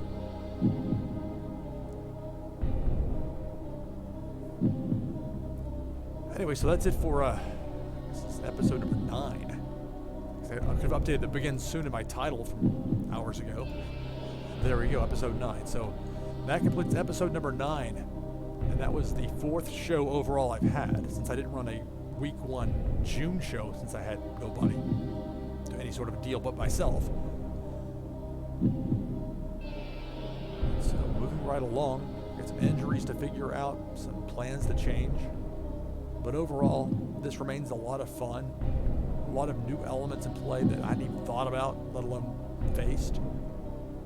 And there are things like what will happen long term with wrestlers I sign, or it makes sense for them, like the Revival. If they were FTR, you would think, and I'm sure in real life it's very possible they will end up going to AEW. But within the context of this game, I'm not sure how that would work. But it's something to, I suppose, find out as we go along. But I'm going to presume that they're not going to have an easy chance to do that until I see otherwise.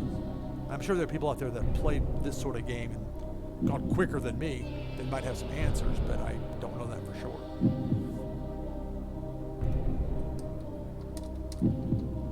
Anyway, thanks for watching. This is episode number 9 of Lou Pickney Plays Total Extreme Wrestling 2020. Thanks for watching.